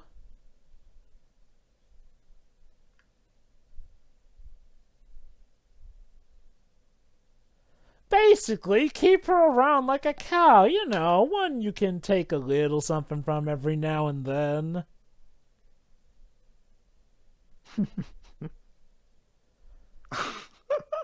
So, Cow analogies. like an endless all-you-can-eat buffet for the rest of eternity. Not just that, the problem. I mean, Thanks for that mental image movie. not just that. Like you just said that she's dangerous, and you want to try to tame her, quote unquote. Well, think about it like this, Tio. Rose on her own might... Oh, she really does want her. So much so that she used the F word to emphasize it. Turn world. Basically, Rose... This is the old pre-movie now. Have you noticed other differences between the normal and the extended cut clips? Well, yeah, I mean, there are a couple of scenes here that being in the If I want to guess, the murder of the baseball boy was less, less detailed in the theatrical cut. Actually, I remember it going on as. Okay, interesting. Basically, Rose wants to capture Abra and, sort of do that thing where, we'll cut in... to capture an Abra. Basically, cut into her every now and then, but don't kill her. Oh, no. Use her as an endless supply of food, one that would pretty much have them set for life. Or more like for eternity, but yeah. Yeah. Yeah, that's another thing. I guess eating souls makes these people immortal. Yep. In a sense, they never age. Well, again, like I said, it's like the cat people from Scooby-Doo. Yeah, you're right. Aw, what wholesome activities. Teeny Town. I'm surprised with all these child murders, the parents aren't being a little more, Careful. yeah. Silly shit, right? People acting smart in a horror movie. If there's one thing that this movie is proving is that parents are kind of useless. To their credit, the True Knots have done a very good job of covering up stuff, so nobody knows that the kids are actually murdered, more so that the kids are missing for one reason or another. Oh, it's the moment of truth. The two shining users talking with each other.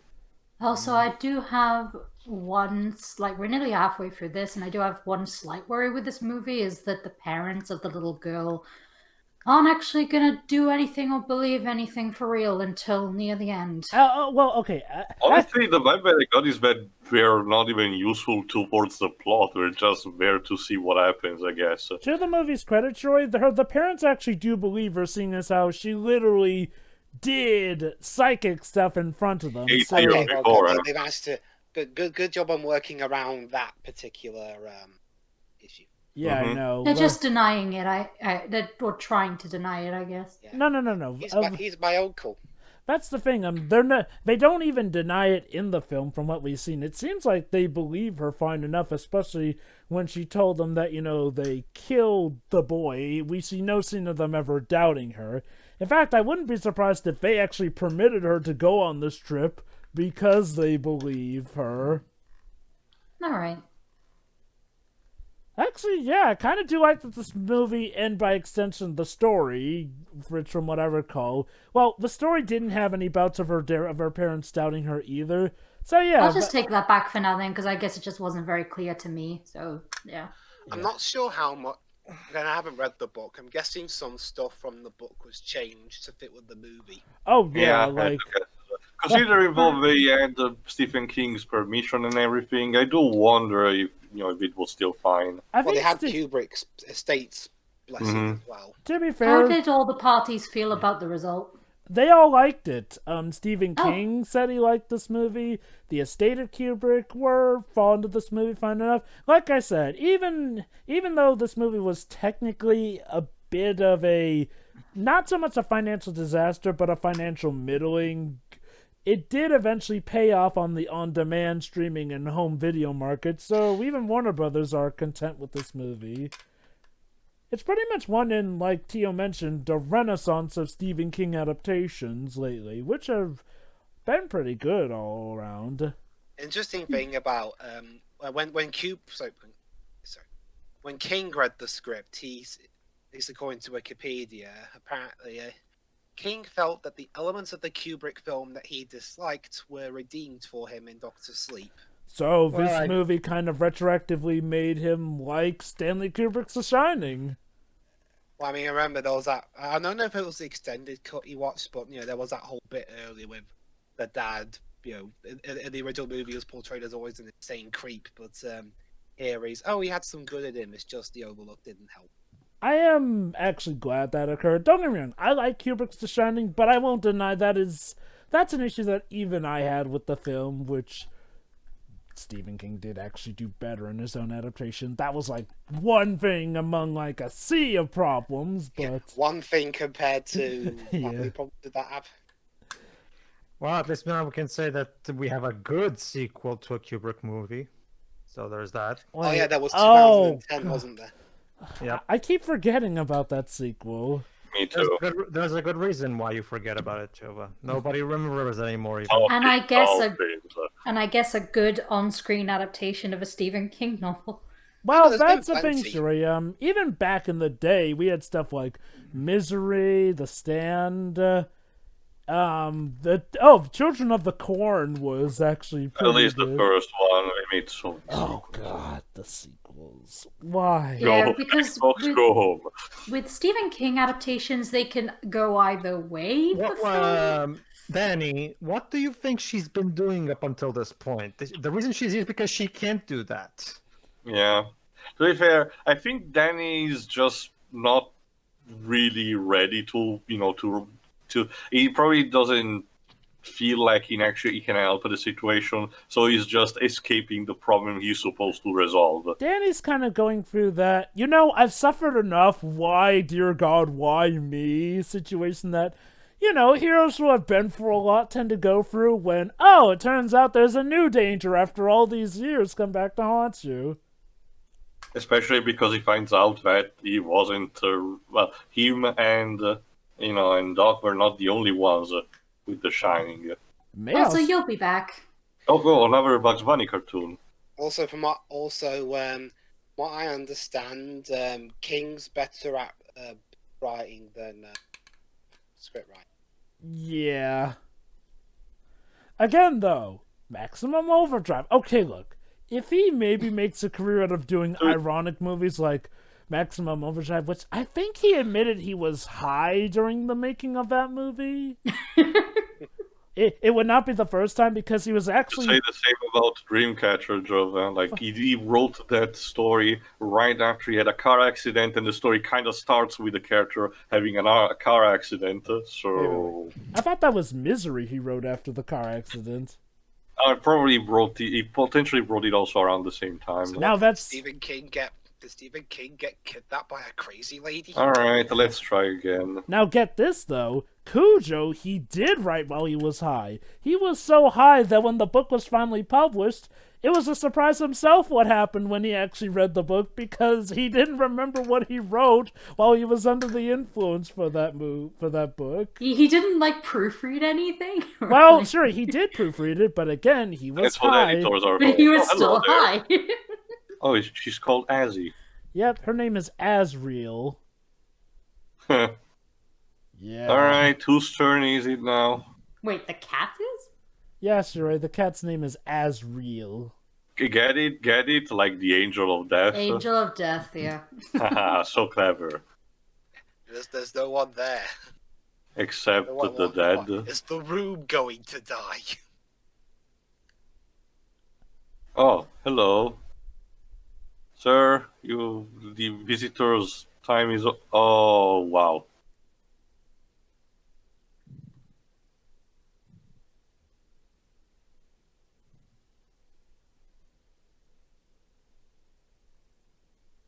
That would have sucked.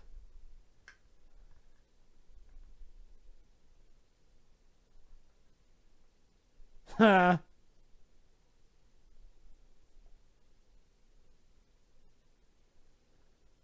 That must have felt pretty good. Oh, I can also see what we're trying to do for this scene. That impression, that expression is kind of Ewan McGregor trying to replicate that scene where Jack Nicholson is at the bar talking with the bartender. That's a nice subtle reference. Actually, too, I don't know. I think it's more reminiscent of the bathroom scene rather than the bar scene. Either way, I mean, that's a pretty neat, Maybe Clue a reference. pastiche, because I also saw the expression that was, at some point he went full green, exactly like Jack Nicholson. And around and Well- around and around. Well, at least the situation means that they don't have to use the N-word this time.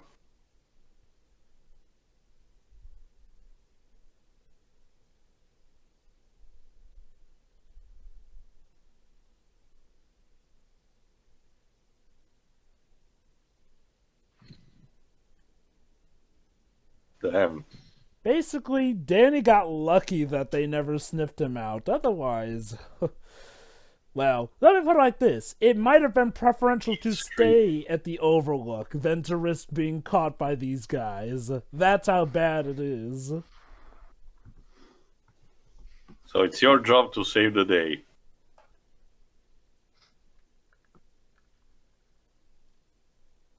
Ugh. Hey, you know I end up like baseball boy. Yeah. Don't hurry up. He kind of has a point.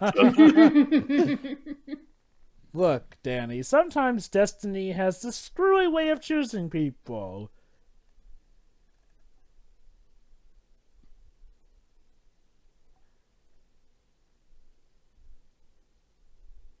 That's why the cats. Aww. Protect the girl and wipe away the debt. I guess. Oh. So, will Well. you accept the quest? No, the end. Wah, wah, wah, yeah, techno remix of Shiny. Wow, wow, wow. They have a bathtub in the trolley? Yes, they do. Oh, Theo, they have one of those luxurious buses.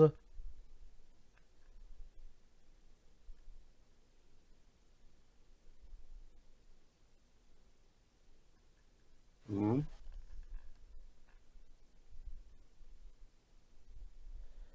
Ah, the wonders of Okay, modern Okay, third player technology. Perry Aniston. I wonder if it's a reference to another Stephen King story. Actually, I wonder if we'll ever get an adaptation of 1963.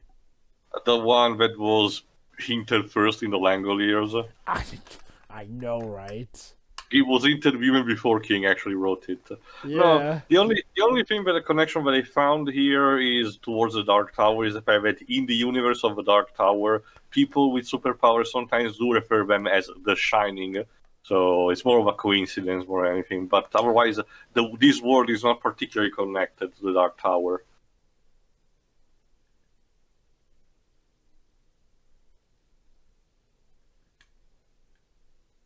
Ah, the wonders of modern technology. Making It's it all all... Apple's fault. Yeah, how nice. Pity they're the bad guys. Yeah.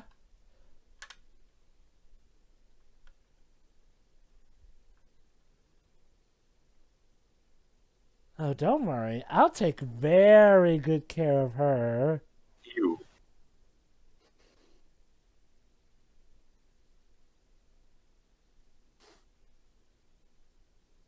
I'm pretty sure she saw all of you, feasting up on that poor boy, so I'm pretty sure it's not really gonna work.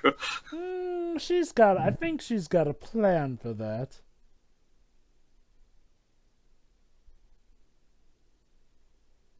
Yeah, that's what I keep saying. She's trying to play with fire this time around. That's the thing, Tio. She's kind of a glutton.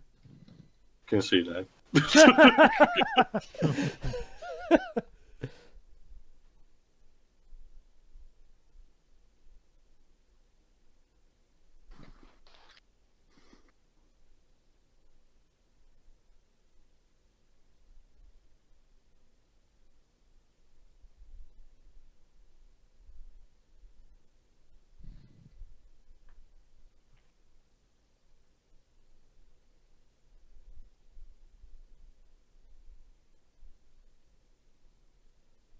Alright, here we go.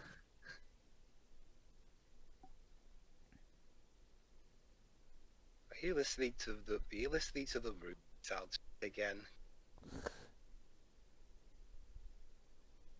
Obsessed.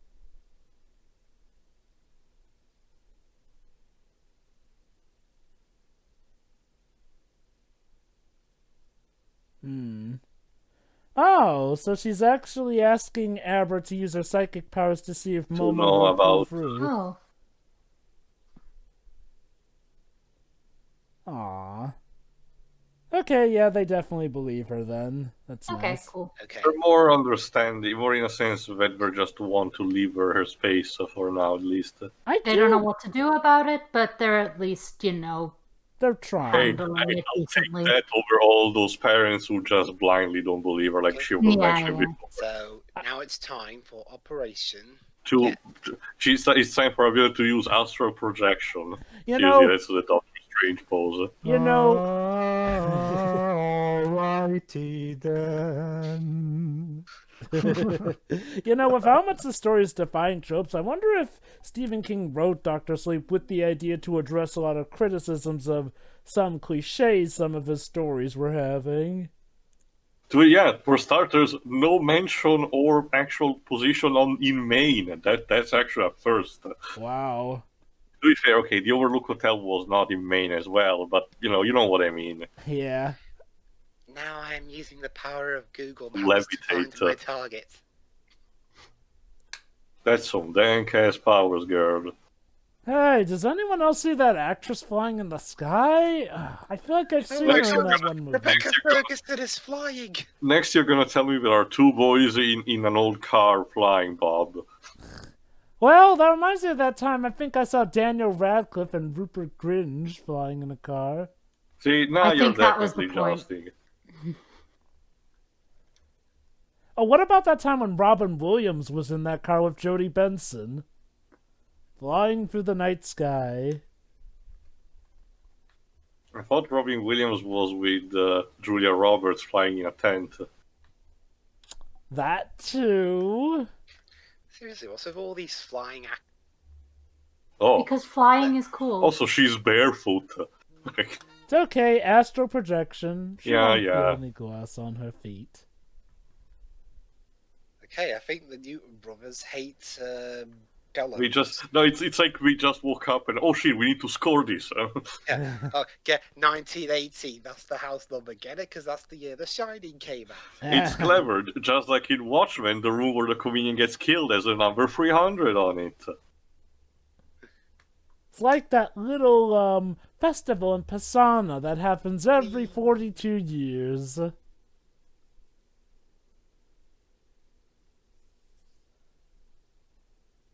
So. Let me guess, it's the cushion trick. So what is there going to be a rotting corpse? Is there going to be a rotting house? Whoa. Let me guess. There's going to be a rotting house That's number 1997, the year the miniseries Shining came out. Well, if Undertale has taught me anything, this Oops. means that some... Rubes. Oh my god, the concept like this with the box of Danny, but this reminds me also of Dreamcatcher, where we visualize their memory like a library where they store things. Huh. Again, done better than Dreamcatcher. And by God, Dreamcatcher was such a waste. How do you make Morgan Freeman lame? Talking to Mom. Oh boy, time to tamper with the files.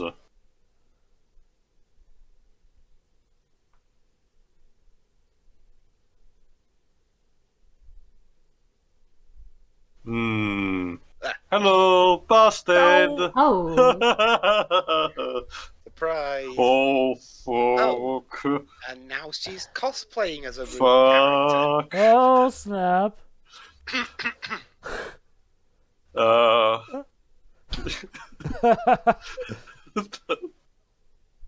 A child who's scaring the fudge out of you.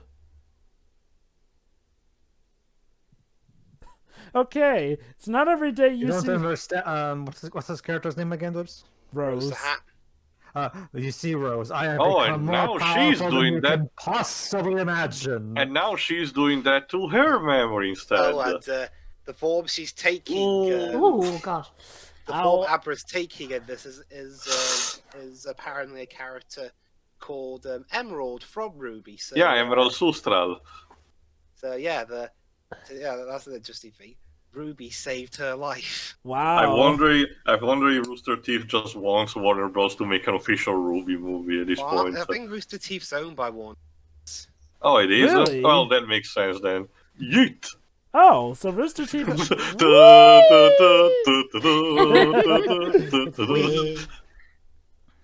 Yeah, now go away. Wow. So, was it worth it? I think she lost half a hand, so... Maybe she actually understands the lesson this time. Oh, she's mad. Who's mad?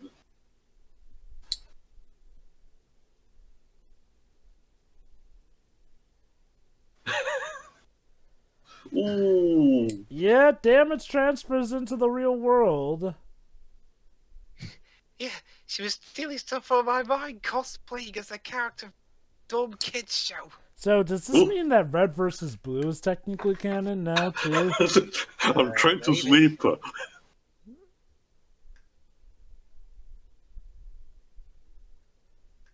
Again, I've only seen one of those. Okay, yeah, we should probably go help Abra because Otherwise, she might go drunk Be with on her own to it. powers. not only that, but Rose is going to be more determined than ever now. So, what to write? Hmm. Yeah. Yeah, it is.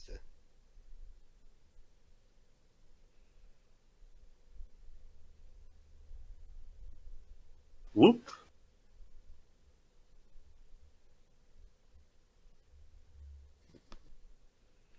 Basically, cycling. And considering Ace is the oldest of them, we're gonna use. So, yeah, the whole The only immortality more. thing. I guess it's just a temporal delay. Yeah, I never said that. And when one is too old, they cannibalize each other. Fantastic. Do these people have any dignity left in them? So here's the Well, deal. they kill children. Here's the deal. So long as they eat well, they can stave it up. However, when, they don't eat for, long enough, eventually their time does indeed come. This guy has been around long enough to see empires rise and fall. That's right, he's been around since the time of Rome.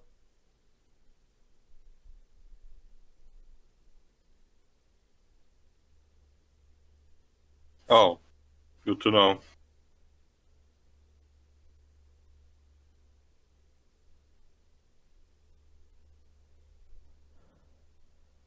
Wow, he has been around for a while.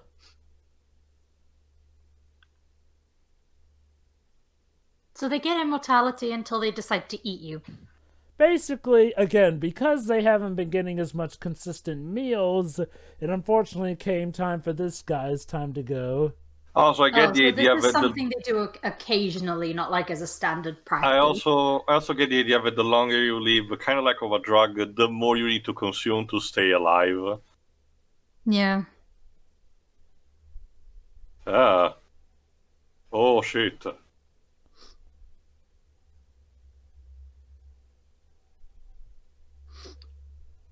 And yeah, unlike with when Danny's next to somebody dying,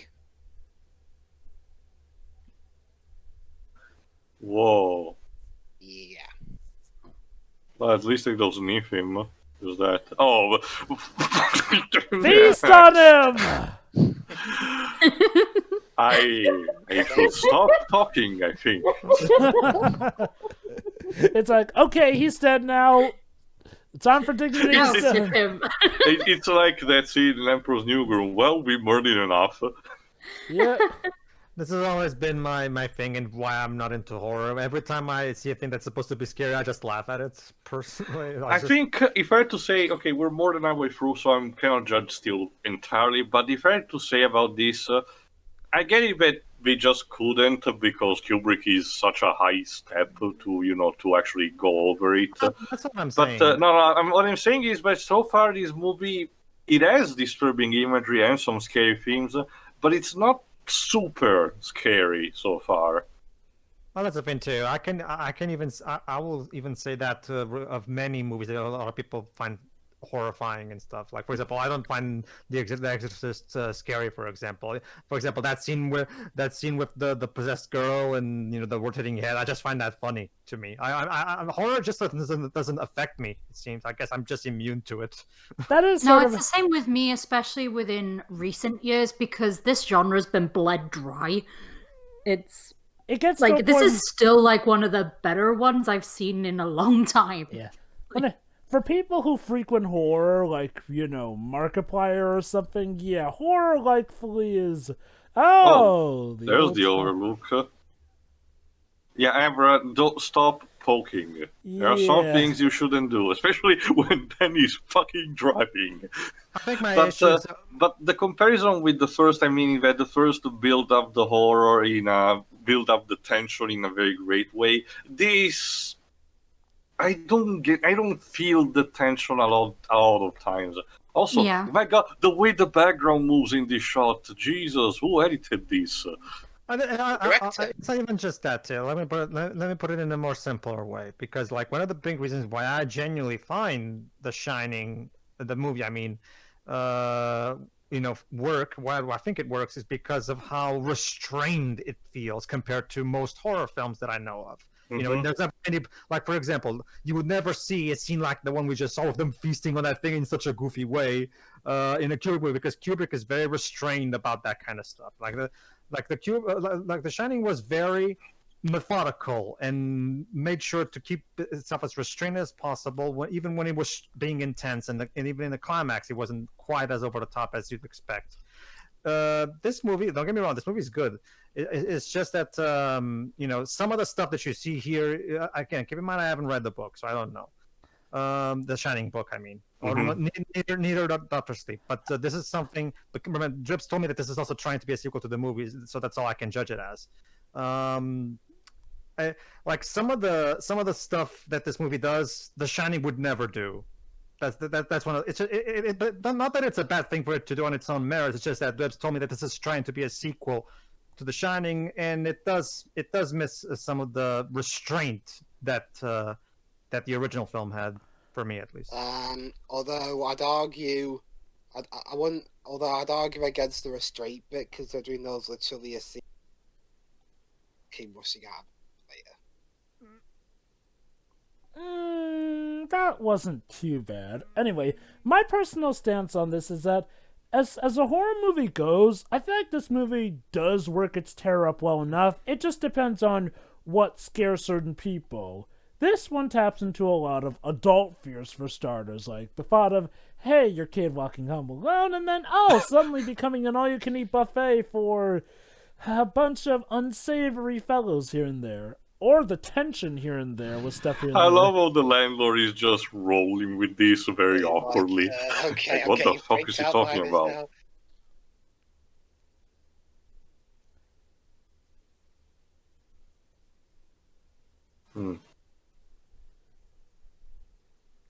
Look at the road, you idiot. But, I think he's still doing, he's just reflecting. But if you're right, well, You just can't process it. Mm-hmm. again, I like this kind of character in a horror movie. One who doesn't, completely disregard. Yeah, the one thing that they have to give credit to the movie is that he's not falling into traditional horror cliches that will just drag things down. Yeah. Mhm.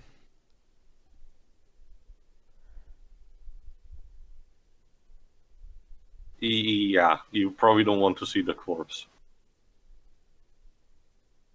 And then she appears from behind.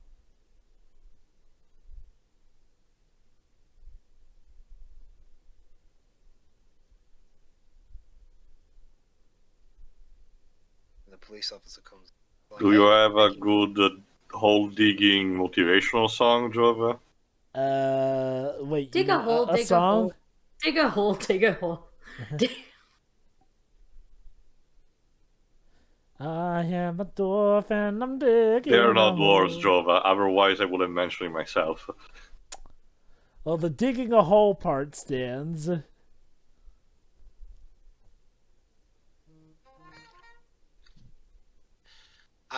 Sorry. The whole Mike Flanagan doing a sorry, not Kubrick. Fuck, damn it. Go on, Dweebs. The Stephen King film that Mike Flanagan did before this one was a film Gerald's Game.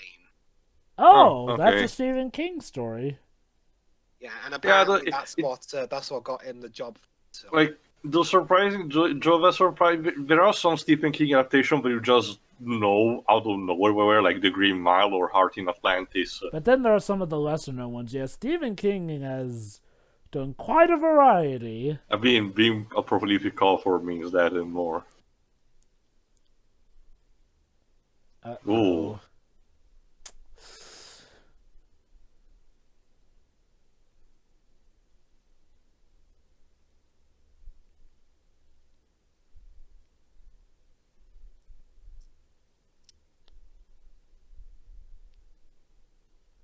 I think they found it.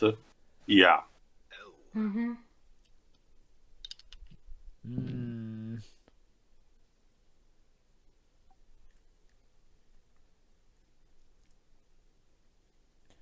You might not like what you find. Nope.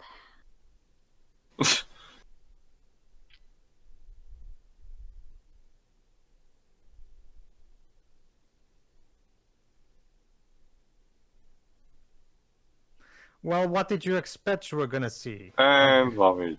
Well, the anticipation is terrible, but the actual confirmation is still Worse. And yet they had to keep going. What are they looking for exactly? Because that scene was quiet. the kid's body. The corpse, yeah. And Oh, It they is found bad. it. Well, yeah, that's why I'm a bit like they seem so completely surprised. I mean, what did you? Well, okay. Yeah, but seeing a corpse is pretty horrifying, probably. Yeah, like, they weren't sure that corpse was gonna be there, so... And trust me, they were hoping that corpse Chapter wasn't there. 5. Chapter 5, Parlor Parlor Tricks. Tricks. Tricks. My god, this place so barren. I get that the American roads are like American places are sometimes this vast where nothing is really there for miles and miles. That's true even in my country in some roads too. That's not really that uncommon.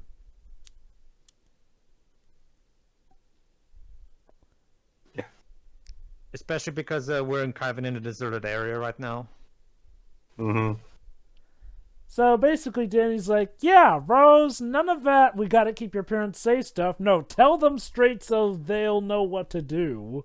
But to telling them is what would keep them safe, hopefully, is why that's being argued. Oh wow, you need to arm yourselves. Well, considering what we've First, they seen... gotta Considering what we've What seen else these do I people have? do.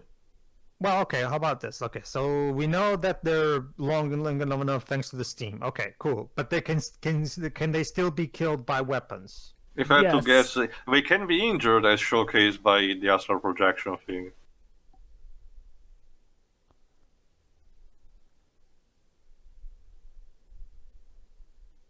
Yeah, to be fair, you know, first time an adult just comes Bullshit. and says he wants to take your daughter somewhere, I can understand him maybe being a bit adverse to that.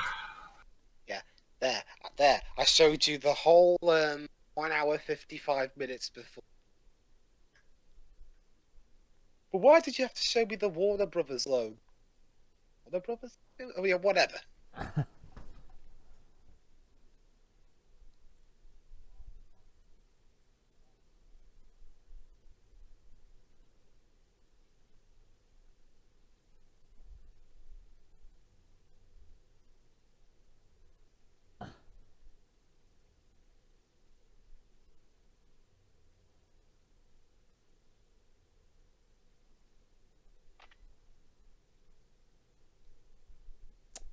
It's not going to be pretty, but you gotta show him. Nope. Boop.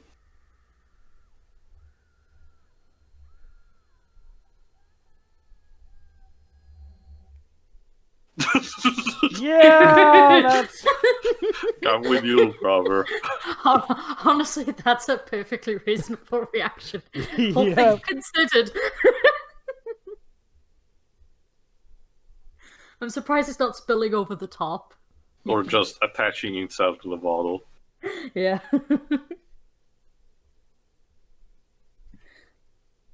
Yeah.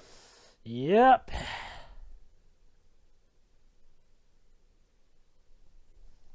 Yeah, no. Unless you have an agent Zach Morgan on the line here, I don't know if they'll believe you. Also, unless you want your daughter to be whisked off to the FBI or whatever. Oh no, let me remember this. There was the 8-year gap. Then there was like 20 years after The Shining. The first Shining. What year are we right now, Dibs? 2011. 2019. Sorry, Oh, wait. Dibs? Oh, yeah, 2019. So yeah, the events of the first Dead Premonition have already happened at this point. Yes, all right.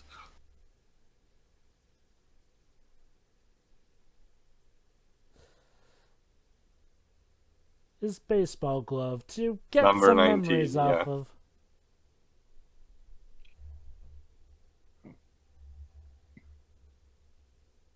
Oof. Hello.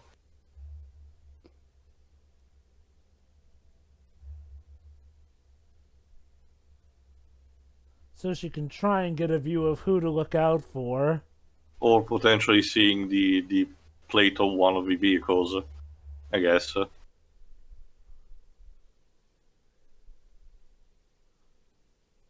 Interesting code names.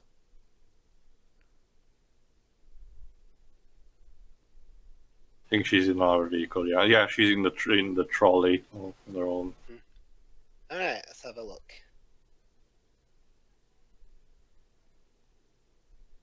Excuse me, what is Still this kept the Ruby poster. thing?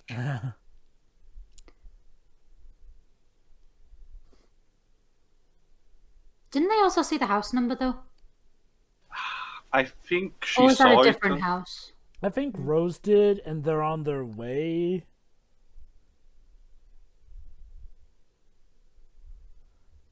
So where are we gonna go? Yeah, I'm wondering now if there's if fan fiction out there.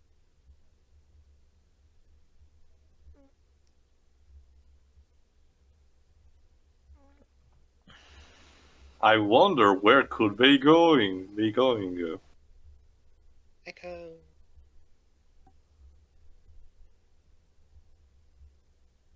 Somewhere in New Hampshire state parks. I'll look it up actually if there's any to sleep be fiction cross.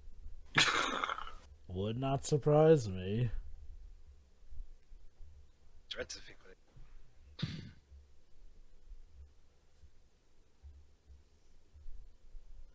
It is kind of cute that in her mind she envisions herself as a Ruby character.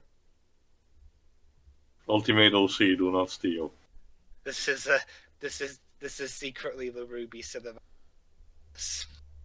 Again, Sure. so does that mean that Red versus Blue is a part of it since they're also owned by Rooster Teeth?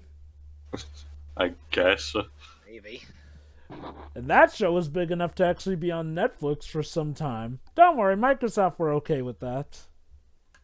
As were Bungie. Mm-hmm.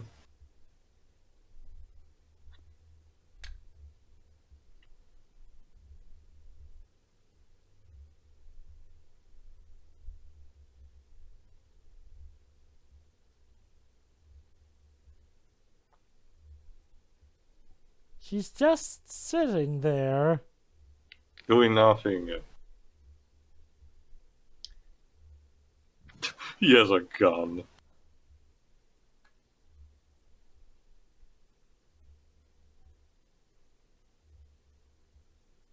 Oh.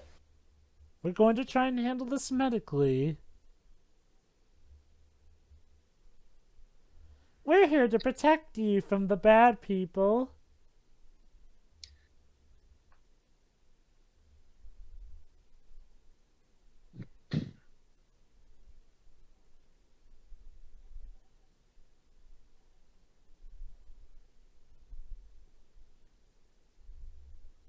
Busted! Oh.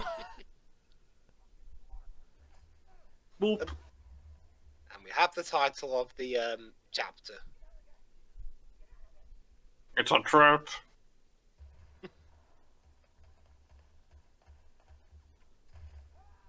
Oh, they Ooh. all. Headshot. Turn to dust. Quick! Swallow his team. Oh, this one leaves clothes behind, though.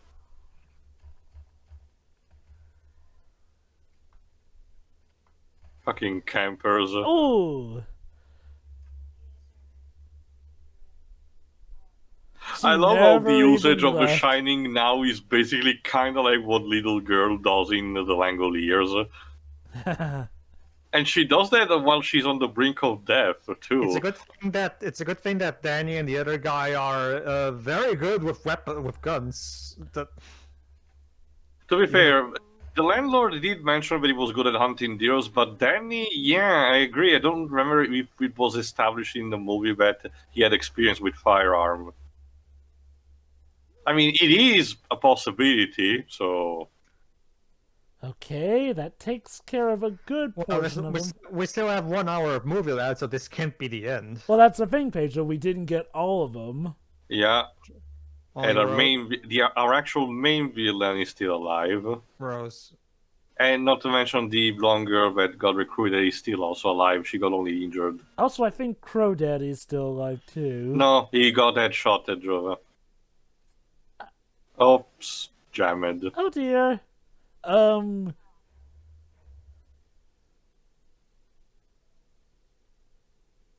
stop, actually. Like, why are you obeying her? She's got a Because mental power. it's part of her power. Her shining compels people to do what she says.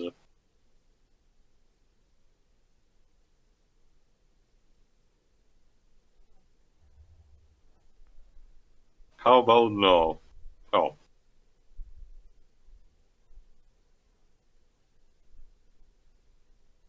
Wake up, sleep, wake up, sleep, wake up, sleep. Oh.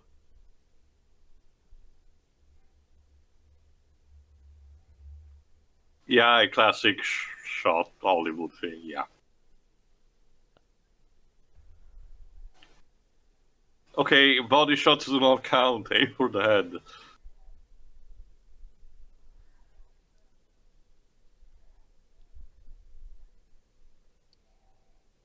No.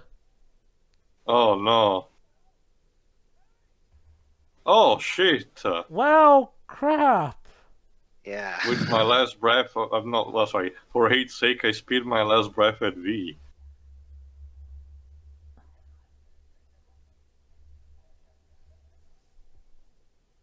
Well. Damn. Oh, so Crow Daddy is still alive. Oh, fuck. Oh. And now Danny's alone.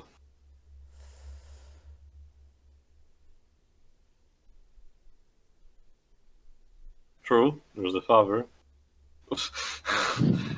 A kitchen knife, really?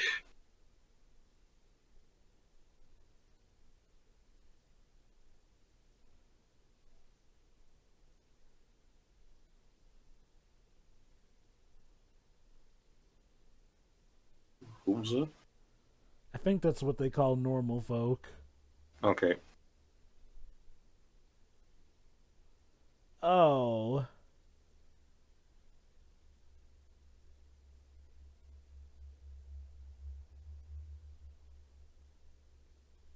Ah.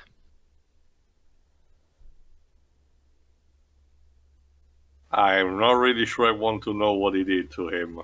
Yeah, exactly. Damn. Oh.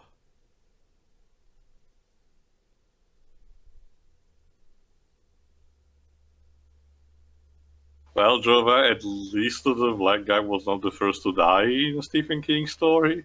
He really should have fought ahead, though.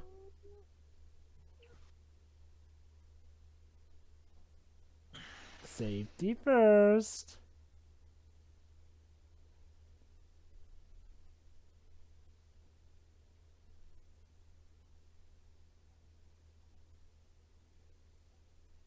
Wow.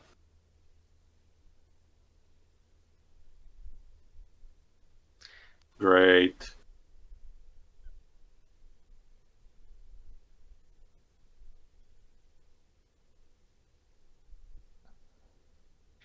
So yeah, so powers won't work.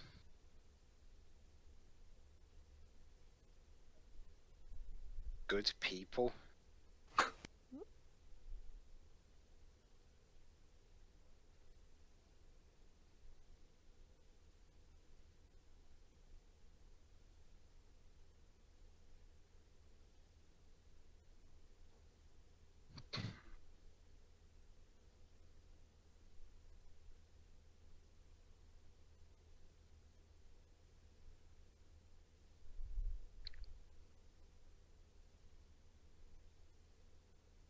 And it's all your fault, sweetie.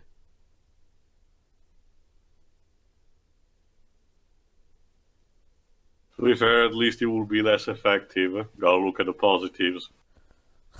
That's an especially dick move. Make the girl believe that her father's death is on her.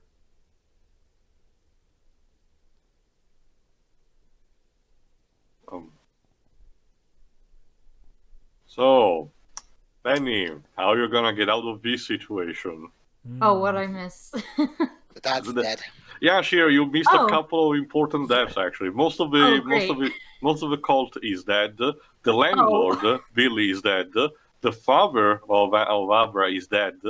Basically, Shuri, Oh. what happened was that they tricked them into thinking that Abra was in the park with them. In And all the reality, stress it was... is gonna drive him to drink again. And yes, Jova, sorry. In reality, what the blonde girl stabbed what they thought was Abra with the needle was actually her stuffed bunny rabbit. So then Danny and Billy essentially began sniping the cult members. Killing most of them, Yeah. you said? Yeah, with the deer guns. They got most of them, although the blonde one managed to put up a bit of a fight. She was about to try and shoot Danny after she had compelled him to go to sleep, but Jesus. Billy saved him. Unfortunately, with her dying breath, she compelled Billy to shoot himself. Oh, Meanwhile, though, Crow Daddy snuck kind of behind the enemy lines and captured Abra at her parents' house. Her dad tried to protect her, but unfortunately Crow Daddy killed him. While taking and they have her Abra now, I'm guessing. heavily dosed and everything. So who's I talking? missed a lot then, didn't I? Yeah. So who Wonder is where they're talking taking- right now? Oh, So where are they going to take her? I wonder? Again, seems like this wouldn't be out of place in the train spot.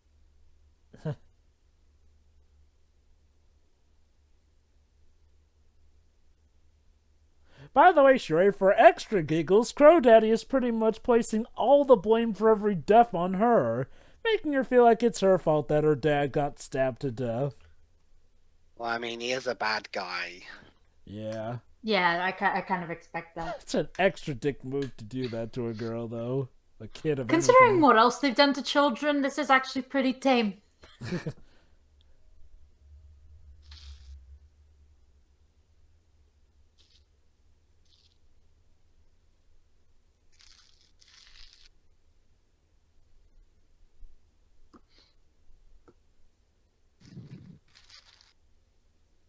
You know where.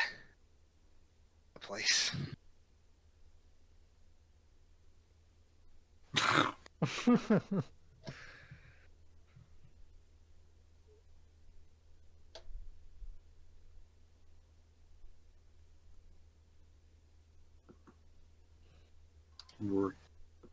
Crownville. Huh.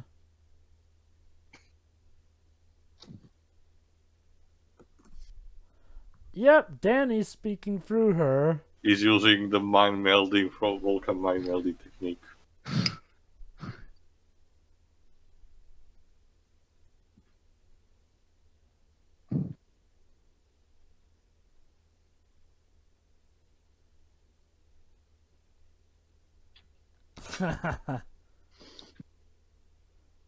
The kid is smart.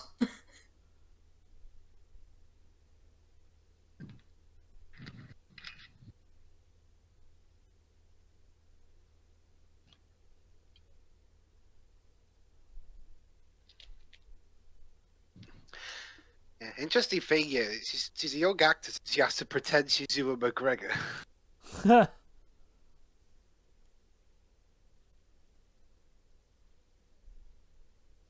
Uh-oh. Oh. What?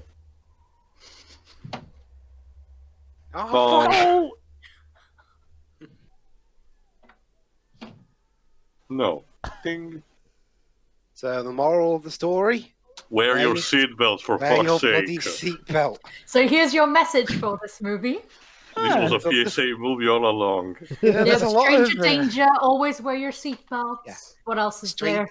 Yeah, stranger danger. Wear your seatbelt. Ruby will save your life. So what did that kill him? Can't Well, I be mean, too it That's was sure. a bring very about high- nothing but death. I mean, it was a very big crash. Well, he seems to be still very injured. Yeah.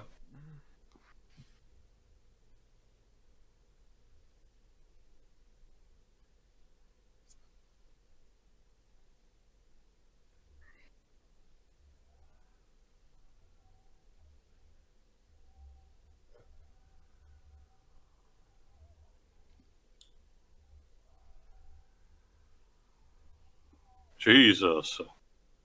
Yeah, I get the thing. I honestly thought she was going to try and sniff his shining. Nah. That's the kind of drug you do not want getting involved with. Well, now what? Hello. Yeah. Sorry we killed all of your friends, but no hard And also feelings. your friends- boyfriend, but I mean, your friends were dicks, so. Well, you killed my dad, so let's consider us even. Oh, your hat is stupid.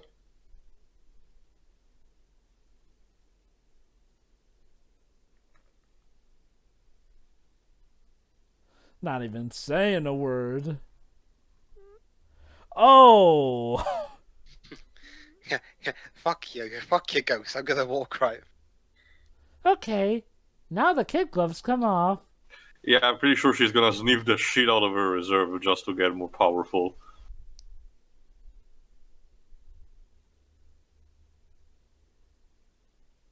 Yep. These are supposed to be shared. Well, There was no There's one no one anymore. left to No share one it else to with. share. Yeah, that's true, actually. They're all dead. and Sorry, remember, Everybody- I missed the everybody- everyone dying part of the movie. Everybody's dead dying. Wow, this is going to be awkward to tell Abra's mother. I thought it was a good time to BRB because it seemed like a quiet moment, but no, apparently not. So there you are, Shiri. Also, There's your, I don't there's know. your moral, never burp. I don't know, Dweebs. That shot is making me feel thirsty for something that could quench that. Something like a sugar drink of some kind. I already had some cider. Seriously, this it brings the charming of the 90s even in the product. So placement. does this mean that does this mean that's true? What happened to the mom, by the way? Oh, I well, think the she mom mentioned that she went away on a Yeah. trip Yeah, she or went to something. visit a relative, I think, by the True, time. true. She did mention herself. Because Don't I worry, think the she bud's asked the kid alive. about her well-being before she left.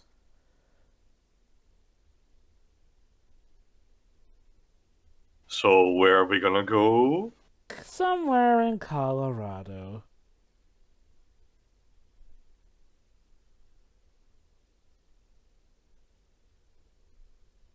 Oh,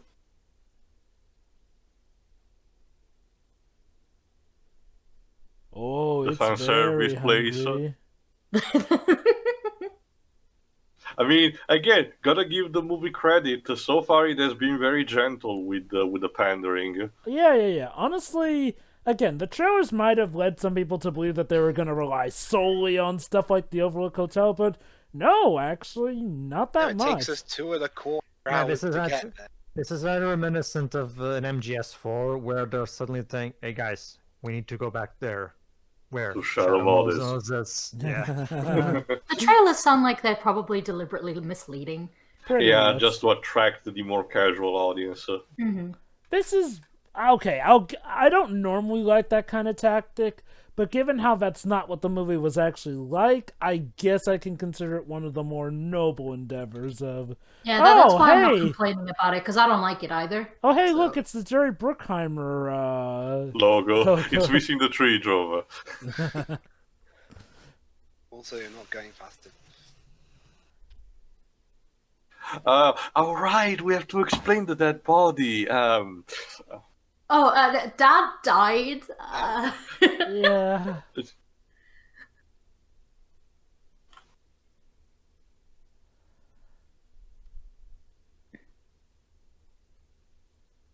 Eat. Ah, It's a gentle eat. well, can't track You could have just, turn off the phone. Why do you have to throw it away? No, Taylor. Look, I really need to show you a person of interest. Even if the phone is off, it can still be Yeah. tracked. It can. Especially with smartphones these days, like, seriously. Which is also Warner Brothers. Just yeet the thing out the car. Oh, great! It's snowing too. How convenient. Does it just only snow here? Well, considering they are going someplace high in the mountains. True. I don't think they established what month this is taking place in. Yeah, But so I guess it's irrelevant. I think it's a mix of. Yeah, there we go. Oh, There we boy. go. wow, by the the way, same this camera bit angle and was everything. Chapter 6. Chapter 6. What was forgotten? By Yeah, the way, music this, is. Sorry, go on, Dave. This bit here, they didn't just rip stuff from the Kubrick movie, they actually reshot this stuff. Yeah, I can see that actually. That they wanted to, recreate it. Yeah, and the music is identical. Well, actually, no. I can tell this is a new. No, it's a Well, rearrangement from yeah. the, but it's using the same tone. It's kind Yeah, of it's like the how Channing theme. Yeah. it's kind of like how forgot the Bear McCreary did his own version of a Godzilla medley for King of the Monsters. Okay, so here's the deal. In the book, they came to the site, yes, but obviously the place was pretty much kind of a crater because they blew up the hotel. The movie has the benefit that the hotel is there, It's still there. but condemned. It's a very hungry place, though. So here's the deal. It'll be dangerous for them, but it could But also for her be as dangerous well. for Rose So as well. fun for everyone. Yep.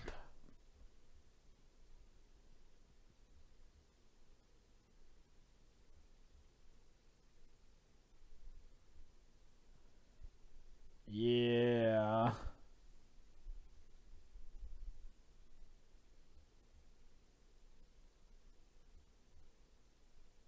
I feel like that means she can get in by other ways. Yeah. Usually, if they mention this, she's probably gonna get in, or like she's gonna turn off the lights. Just She's in the back of the car. No. So yeah, basically the Overlook Hotel was basically sleepy for years. Uh-huh.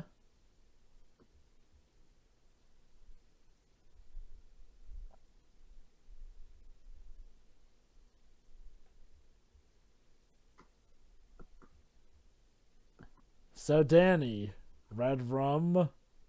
Actually, or like, you know, yeah, Rego, you're feeling back at home. come to think of it, considering how it turns out that, you know, in the original Shining story, you know, when Danny was speaking red rum, that's because he was possessed. Who is he possessed by? His future self. Huh.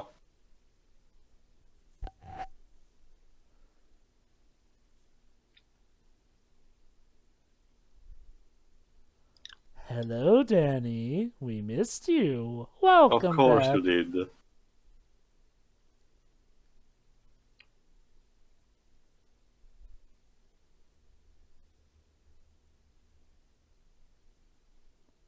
So does the blood still get off at this floor? I mean, they must have cleaned it for after the fountain. Or maybe it just disappeared. I don't know. Yeah, let's turn on the light. Wow, the generator still works. Wow. Just pray that blowjob ghost isn't around. He was a real dick. Maybe the bartender should be there. But maybe not. He was a racist as well, so yeah. We have no room for racist ghosts here. We like to devour psychics, but we like to be very equal about it. We devour souls indiscriminately. Uh-huh. Discriminately. I appreciate that. It's been a bit since I've seen The Shining last year. Yes, we've... They did a good job of duplicating the set, considering... Yeah, they did. Obviously making it more decrepit looking because, well, the place has been... I also get what down. they're trying to do with this kind of shot. They're mimicking when he used to do that on the tricycle as a kid. I was thinking, wait, is Ewan McGregor actually going to ride a... You know, I actually never noticed, but this kind of sequence where we saw him from the back, actually, was very reminiscent of your typical third-person horror. It's like a Silent Hill. It definitely helps that this one actually... If anything, it tells me that back in the day, Kubrick was ahead of its time with that kind of shot. Teo, that's the thing, too. To say that Kubrick was ahead of his time as a director, Oh! he was ahead of There's our the time. room. That's the thing. Here's the room. Here's I think- Obi. Yeah, I think this scene was in the trailer.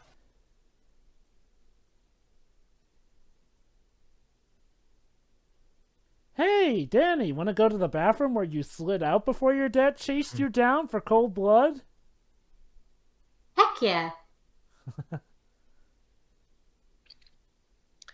Wow, at least I know now. My dad wasn't always... There's the room, yeah.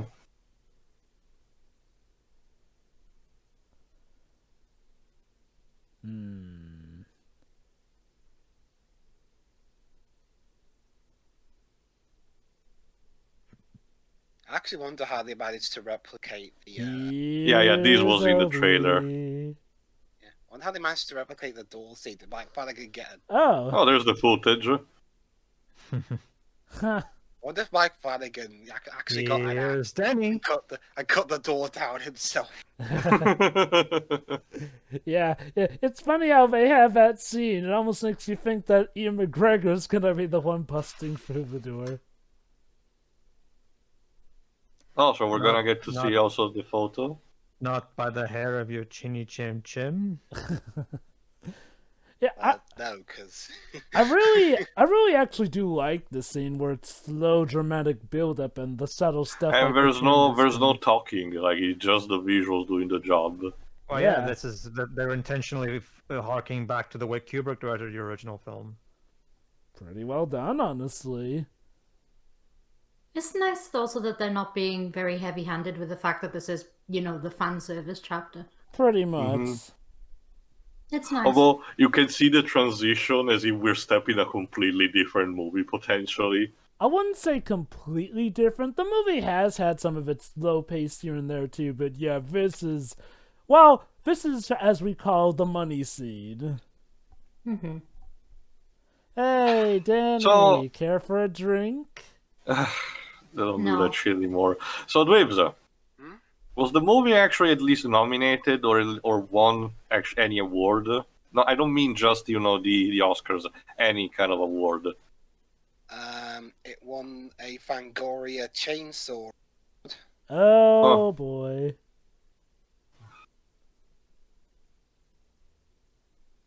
So who's the bartender this time around? It's still Lloyd. But who is played by this time around?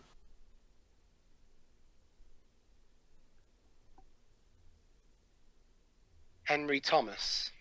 Okay.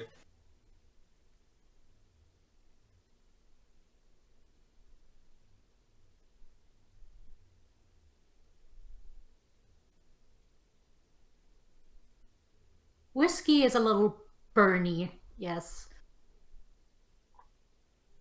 Huh.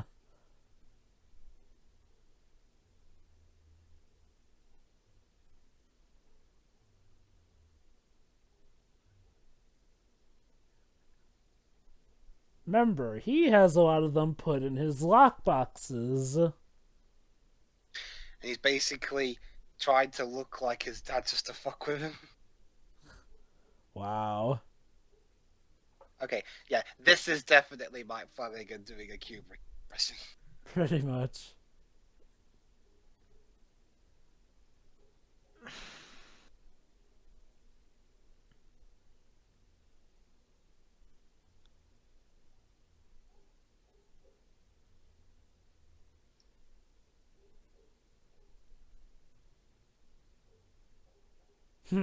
I can't imagine that. Yeah. Basically, any little thing that reminded them of that was, yeah, let's not. Can hardly blame them.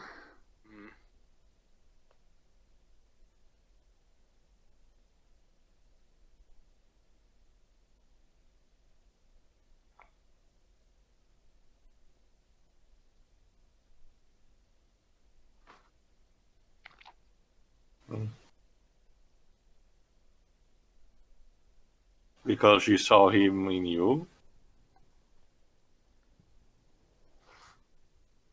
Oh.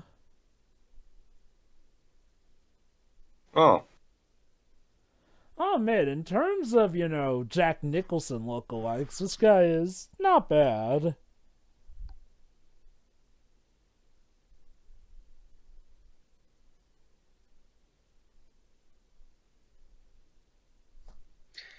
He played Elliot in In? he was Elliot in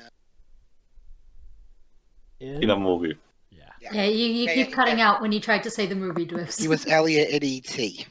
Okay, Okay. thank you. Okay.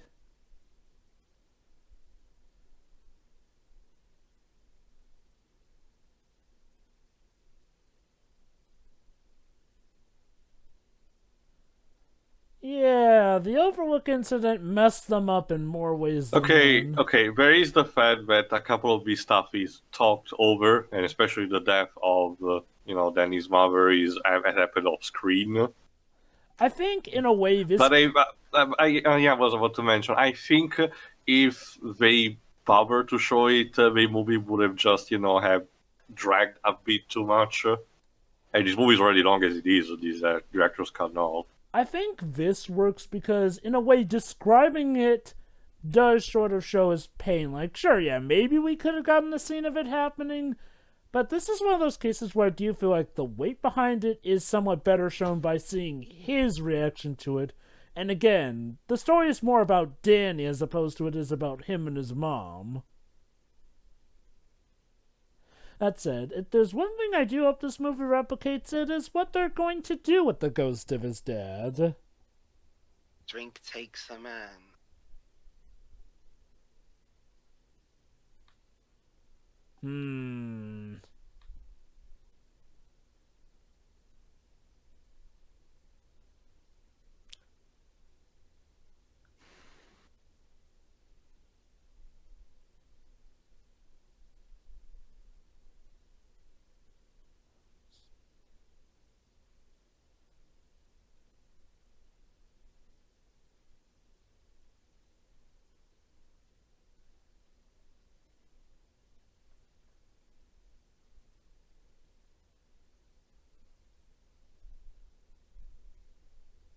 So, this scene with Jack Torrance, was this in the original cut too, Dwibs?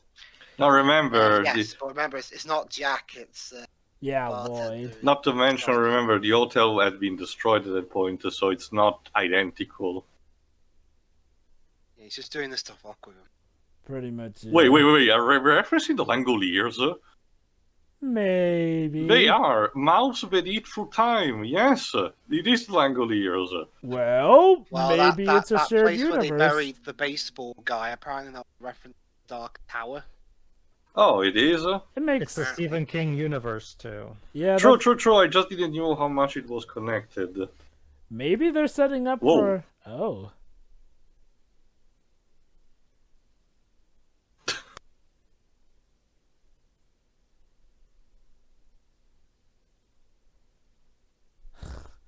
Wow.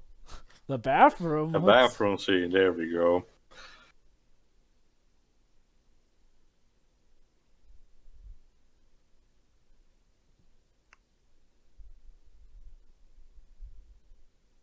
Yeah, I'm surprised there wasn't a scene where they find his dad's frozen corpse. Maybe the authorities found it and I guess took it away. I mean, it's been nearly 40 years, so.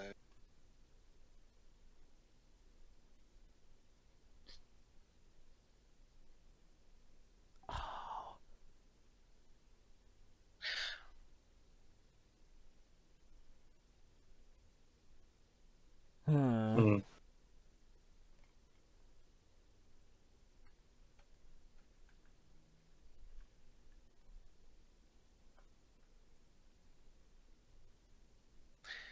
Apparently, Jack Nicholson was in the camp, but he declined. Not as yes. Jack, but another character. Mm-hmm. Yeah, if I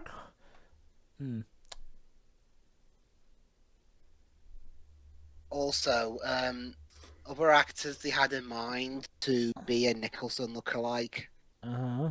were either Leonardo DiCaprio or Christian Slater. Huh. In a twisted way, I can see how Christian Slater would be sort of a young Jack Nicholson lookalike, but Leonardo DiCaprio? Yeah, I'm not seeing that either, personally. I mean, don't get me wrong, I love me Leonardo DiCaprio, but Yeah, that doesn't seem like a good casting choice. yeah.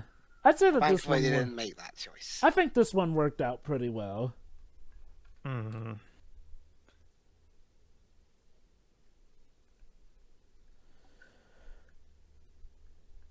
That might come in handy.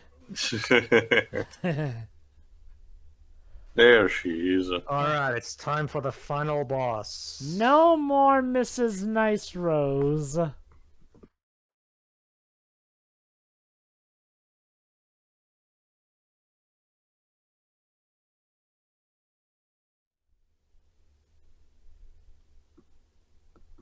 I bet inside she was fangasming. Oh my God, The Shining.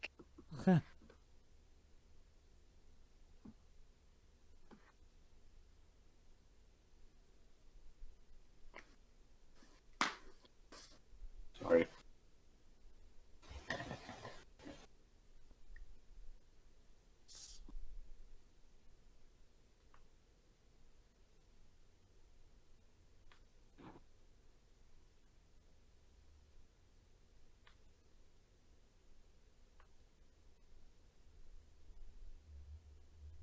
Oh, there it is. There you are, Blood.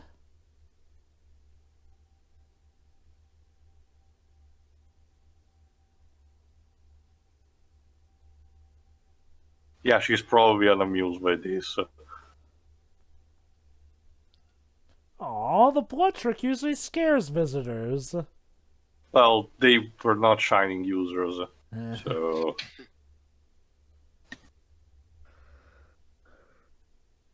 There's the...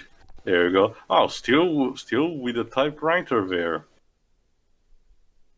And he's standing there with the axe, of course. I've got the axe now. And now the axe will be used to protect instead of to destroy. Have the subs grow in size? All work and no steam makes Rose a dull gal. Oh boy.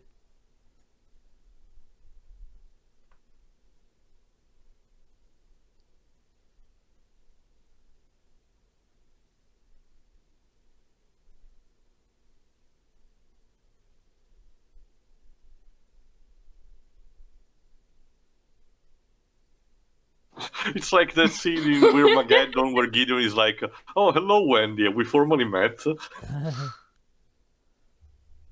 Whoa.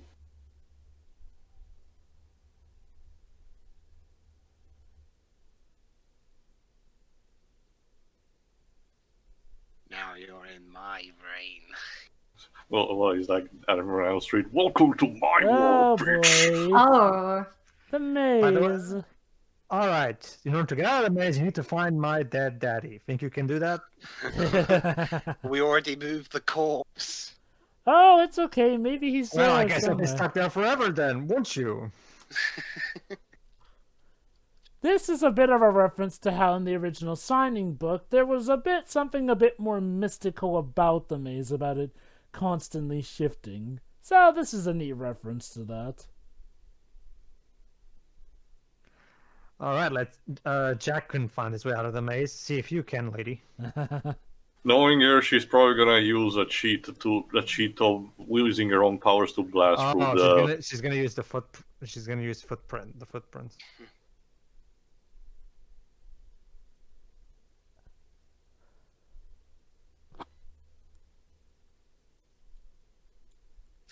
Because if this were mine, there'd be dead bodies everywhere. How do you know we haven't made some renovations? Well, that's what she was guessing. That's very rude of you. No one makes renovations in my brain without permission. Oh, I'll be sure to apologize to you after you apologize to everyone you've killed and murdered.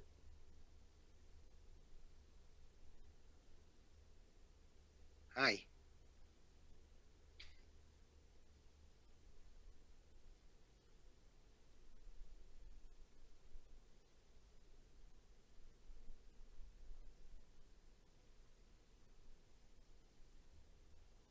Flash. Well, Surprise! It was like literally teleports behind you. nothing personal.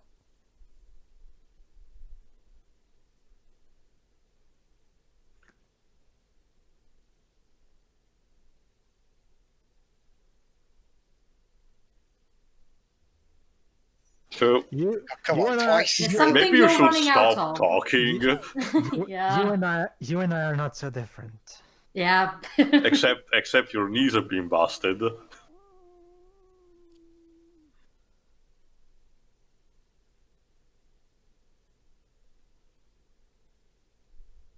Free.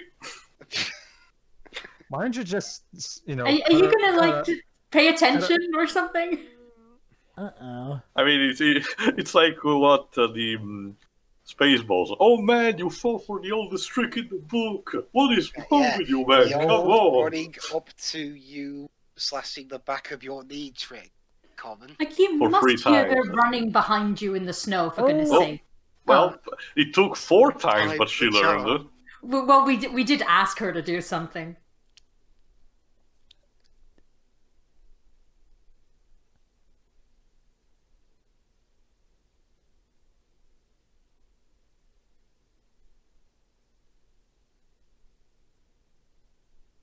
course you probably wouldn't have joined me, so here we are. Oh, what's coming? What's there? I see something in the background, but I can't Lady, you might want to turn. Oh, it's a... What's in the box? Yeet! Oh, well. Well, it almost worked. To be fair, she should have her knees busted anyway.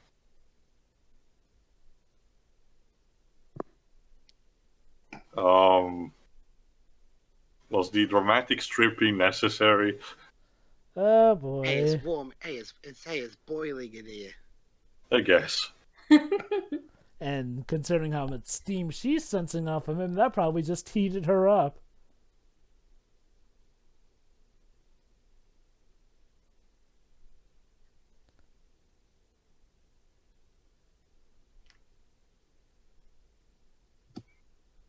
Aw, they have a... He was an alcoholic.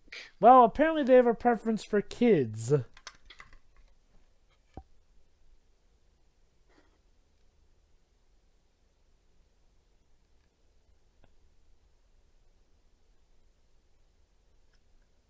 It's this clever scene feels because the roles familiar. have been reversed. She's intimidating, but he's the one with the axe.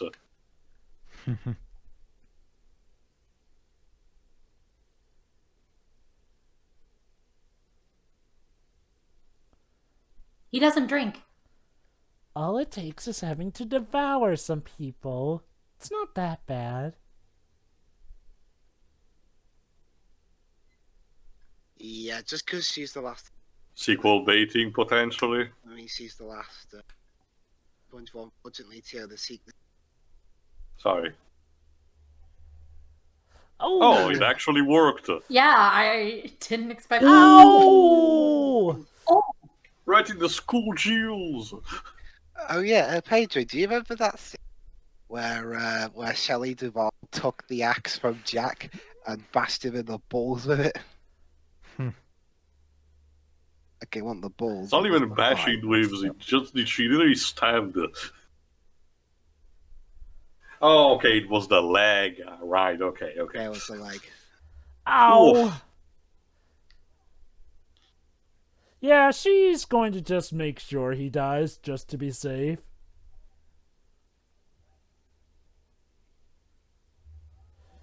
Ooh. Yeah, that's the thing. Pain festers up the steam. The thing is that if I have to guess, if she's absorbing his shining, she probably absorbs also the things that have been closed there in the boxes. Mm-hmm.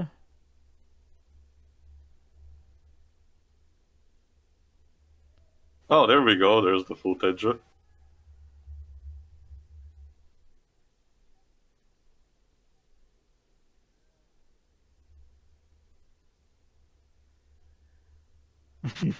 Okay, the Kubrick film was good, but come on.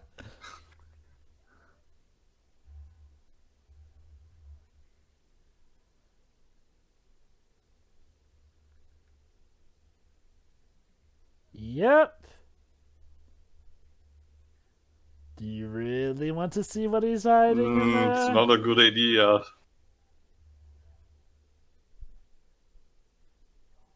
Come on out, everyone!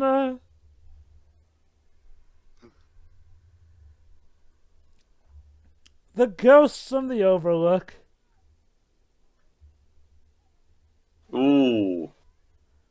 Let's see how you like being someone's meal.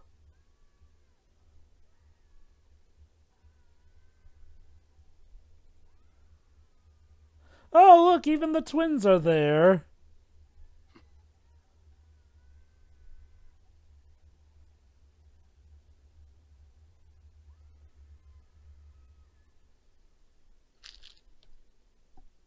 Well, at least she left her hat behind. Oh, no hard feelings. Can you get back in the boxes now, please? We missed you, Danny. Oh, there was one last box to open? You never got around to playing with us, Danny. It's been 31 years. Come on, we've waited 39 years. What? The 31 does we have to go with the time in the universe.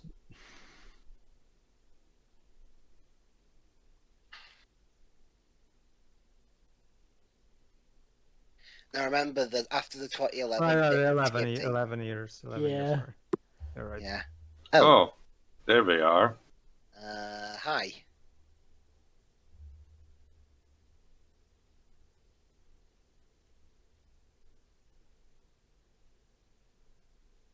Oh.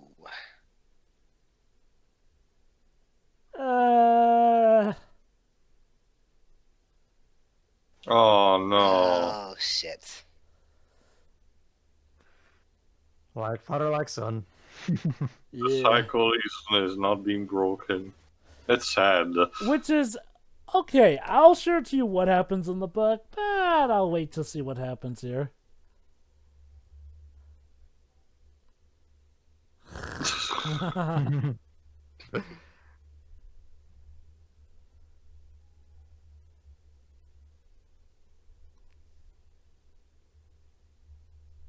Wait, what room number is she in?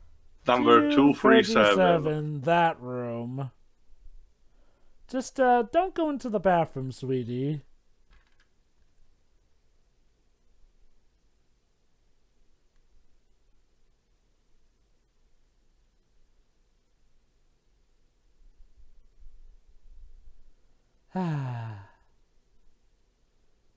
Oh, of course she went back to her bathtub. I mean, she probably missed I've it. been stuck in this place for 39 years. Actually, technically, you were in a lockbox, so you're fine.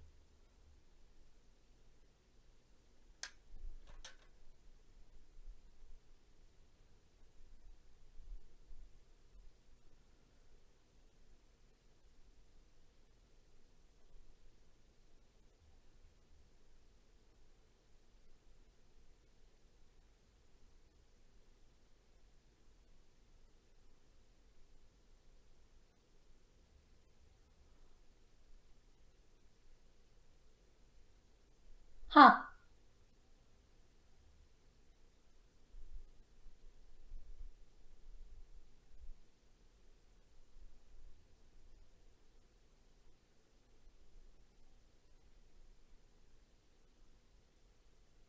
Uh-oh. Yeah, what did it do there aside from turning on the generators? I think we're about to pay homage to the original Shining book. Oh, we're gonna blow up the hotel now.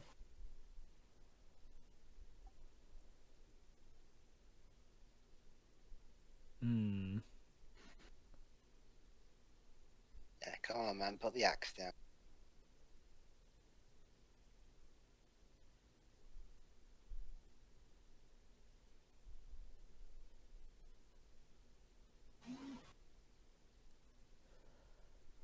Ah.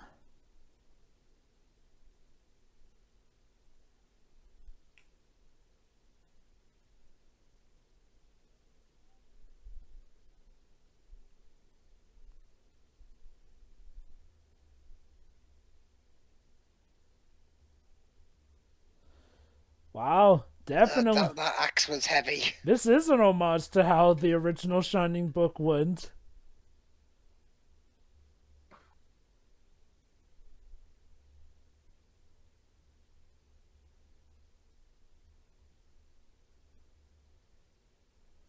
Was he trying to use the force?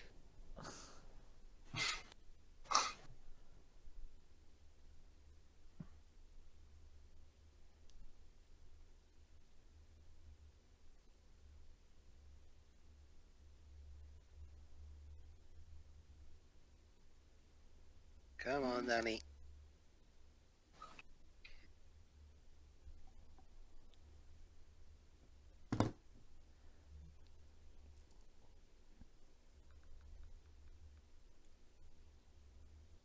And there we go.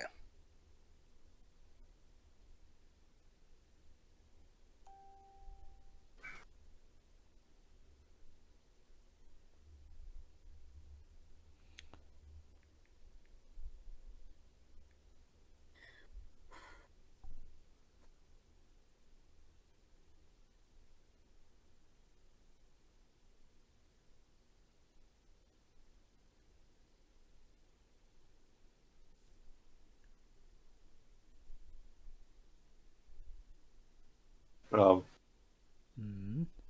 thought he was going to say, Ah. "Here's Daddy." His He's mom. back with his. I never thought we'd reunite. Okay, Well, now in look these at him, I guess. circumstances.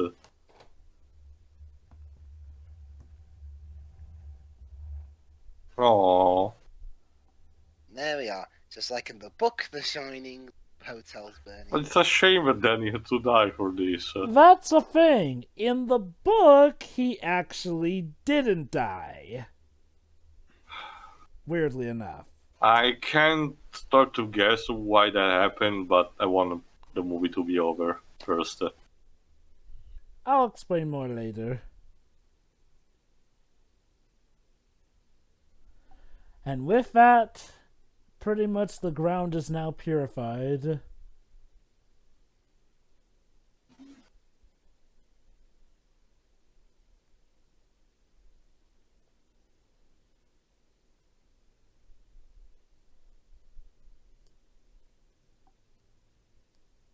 Wait, what? Oh, right, she's seeing me as the ghost. Okay. Mm-hmm. Yeah, I mean, with his leg cut up like that. Yeah, we're still having the sequel bait. If this film ever gets a sequel, best will probably HBO Max. Maybe a teaser if they really want to start having a shared universe towards the Dark Tower. Maybe one done right this time. But don't Sony own them.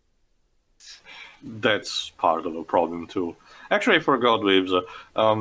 Who's the company behind the Doctor Sleep? Warner Brothers. Brothers. And The Stand, the upcoming one? Stand filmed. He said it, guys. We can all go home. Yay. So was it the TV show? You mean? The upcoming one, yeah. Yeah. CBS. Huh. Interesting. You think they would want, Warner Bros. Would want to start potentially uniting these adaptations under the same banner, but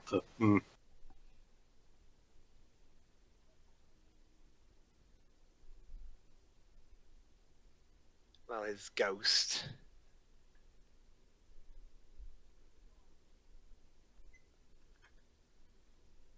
Oh, the answer to the question that she asked before.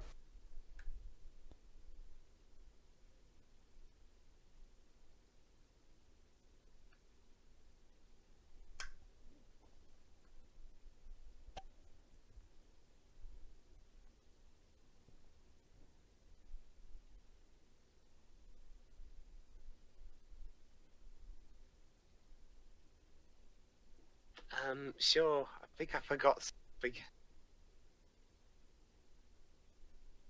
Oh, right. Now she had to trap her own boxes. So the horrors of the Overlook Hotel are not really dead in the end. Well, kinda, sorta. Let me put it like this. Oh, please tell me we have again the photo just with the. No. No, Well- just with Ewan McGregor photoshopped in. To be fair, the photo kind of got destroyed. Okay. But it's a nice touch. We're still ending with Midnight. So- Stars Anew. As for what happened in the book regarding Danny's survival here and there, now more of the book actually took place on the site of where the Overlook Hotel had once been, essentially. So a lot more of the action, like them killing some of the cult members, happened more on site there. It also involved them releasing sort of the ghosts bit by bit upon each member here and there. So, what happened in the end was that, with help from Billy, who was still alive at that point, and help from Dan's father, Jack Torrance, they pushed Rose off of an observation platform, so she fell to the ground, breaking her neck and dying, as opposed to getting devoured alive by ghosts in this version. That said, before leaving the campsite, Dan finally saw his father wave goodbye, and had finally found peace. So the reason he didn't die was because his dad came through and redeemed himself. Sort of. I kind of prefer that kind of conclusion, but if I had to hazard a guess, and it might be a cynical one, it's this trend that Hollywood is having on having a sequel to a property, killing off what the original character had to introduce the new hot flaming one, just to milk for that in the future. Kind of like what we did with Terminator or Dark Fate at the beginning. But I have to admit, this is more a guess than anything, because honestly, even counting that in, the movie is still fine to me. But proper final thoughts. Who wants to start? Pedro, since you're very attached to the first movie. I'm actually looking forward. Oh, me? No, I thought as a movie on its own, it's pretty good. Definitely. It does do its job well of creating some a tense atmosphere and creating good enough tension so that my favorite bit is the third act. In the Overlook Hotel. And it's not even just because of the fan service. It's more so because it's one of those things where, like, it's like Theo said, you can so tell when the movie changes its directing style into Kubrick imitator, like, and I kind of wish the whole movie was like that, because I actually think Mike Flanagan does a great job when he's trying to imitate Kubrick, and his direction specifically. So honestly, I think he would be capable of doing something like this, to do this entire story, but to take a more minimal Kubrickian approach to it. I think he could have succeeded well, because the third act shows that he gets The Shining. So I kind of wish he would have gone for. I'm guessing, but of course he wanted to do something that's a bit more. I get that, and I get the whole argument. Oh, then it would just be a knockoff of the Kubrick movie. I don't know. I feel like there's still enough material here to have this, stand on its own. But I think taking the same directing style that most of the third act had, I think would have made the movie a bit stronger. I think it would have. You could still have all the same ending, of course, to finally appease the book purists. And like, for example, like I said, there are some bits in the story that have that typical horror movie thing, where sometimes things who are supposed to be terrifying are a bit more on the funny side, at least to me. I guess I'm just like, for example, remember, I'm the guy who basically, when I first saw The Exorcist, funny story, my friends thought, "Oh, come watch this movie with us. It's scary as fuck." This was back when I was like 12, I think. And when the girl starts spinning her head, my friends were all like terrified and I was just laughing. So I've always been the odd one out when it comes to horror stuff. So it's funny, considering the polar opposite happened to me the first time I watched The Shining. To me, horror is more effective when it's being minimalistic in its execution, when it's not trying hard to scare you. Because that scene, The Exorcist, to me just comes across as okay, this is trying really hard to scare me, and that's why it doesn't work for me. Whereas with The Shining work manages to do that without even making it seem effortless. Whereas to me, when I'm watching a piece of horror, be it a game or a movie, I can always tell when the writer/director is clearly going for the scares.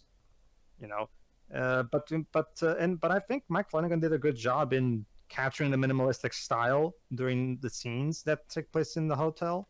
So I kind of wish he would have, took that approach more throughout this movie, because I think you could still have told this exact same story with a more minimalistic approach that would have managed to ramp up the tension more, thanks to the fact that rely less on dialogue and only use dialogue when necessary, and rely more on purely visual tension. Maybe the book version, like, I don't know what The Shining was like, but maybe the book version of this didn't lend itself to that kind of adaptation. Well, that I don't know. I have never read it, so When it If I comes, had to also, I'm only judging this as a sequel to The Shining. like if I I've also had to said, in the potentially guess, maybe the director, I mean, the other executives, the Warner Bros. Executives, wanted to blend in the old style, but to think they wanted to modernize him for the modern crowd. Like I don't said, know. when it comes to the book version, actually, quite a bit more of it actually happened on the site of the Overlook Hotel. And surprisingly enough, just like with the book to movie adaptation, it seems that more people died in the movie version than those who died in the book version, because from what I recall, Billy didn't die and neither did Danny for certain. Mhm. Oh well. Regardless, so this is still a pretty good movie for what it's trying to do. So that's cool. At the very least, finally we have a sequel to a Kubrick film that's not garbage. So that's nice. So just for that, it's nice. Hey Pedro, do you think Mike Flanagan might be able to maybe actually make a decent sequel to 2001: A Space Odyssey? Well, Mike Flanagan seems to be more of a horror guy, so I don't really see that. Sure, yeah. That's the thing, Jova. Like, every time over the years I've seen a filmmaker try to, make something akin to 2001, he always fails. Like Terrence Malick. Have you ever seen Terrence Malick's The Tree of Life? Well, don't, because the first half hour is nothing but random visuals trying to imitate what Kubrick did with that movie, but not understanding why those visuals were there in 2001. It's just the Terrence Malick in general is just a very, but it's the typical pretentious filmmaker that wants to be called the new Kubrick, but whatever. I'm not here to talk. I'm not here. I don't want to go on a tangent. The point is, yeah, it's a pretty good movie. It has good characters. It has a compelling sequel story that expands upon the overall skills of the Shining people. So it's nice. So yeah, for what it is as a sequel, it's actually pretty nice. It's like writing wise, yeah, it does the job as a sequel to the Kubrick movie. Directing wise, okay, if they went completely, and I understand the sentiment that Flanagan didn't want to try to replicate the Kubrick direction because, I mean, Kubrick is the greatest director that I've ever lived. Of course, you cannot live up to him, but I think Mike did a really good job in the third act whenever he was trying to do it. So I think I would have liked to see something like he did prove here that he's capable of making something on par. So, or at the very least, that it's worthy. So I actually would have liked to see a bit more of that kind of minimalistic direction, because that's when I feel horror is at its best, when it's just being minimalistic instead of having moments that are clearly meant to be the scare moments, But yeah, no. But for what it is, yeah, it's pretty good. That's about. And I will say this: it does manage to justify its length, which is this director's cut, at least which is something that not a lot of movies recently know how to do. I'm not going to use Zack Snyder. See, this is all connected. We're tying this into the Zack Snyder fest. I thought for a second there, I thought you were going to be controversial instead of the Avengers Endgame. On its own merits, yeah, it works fine. It works just fine. Nice.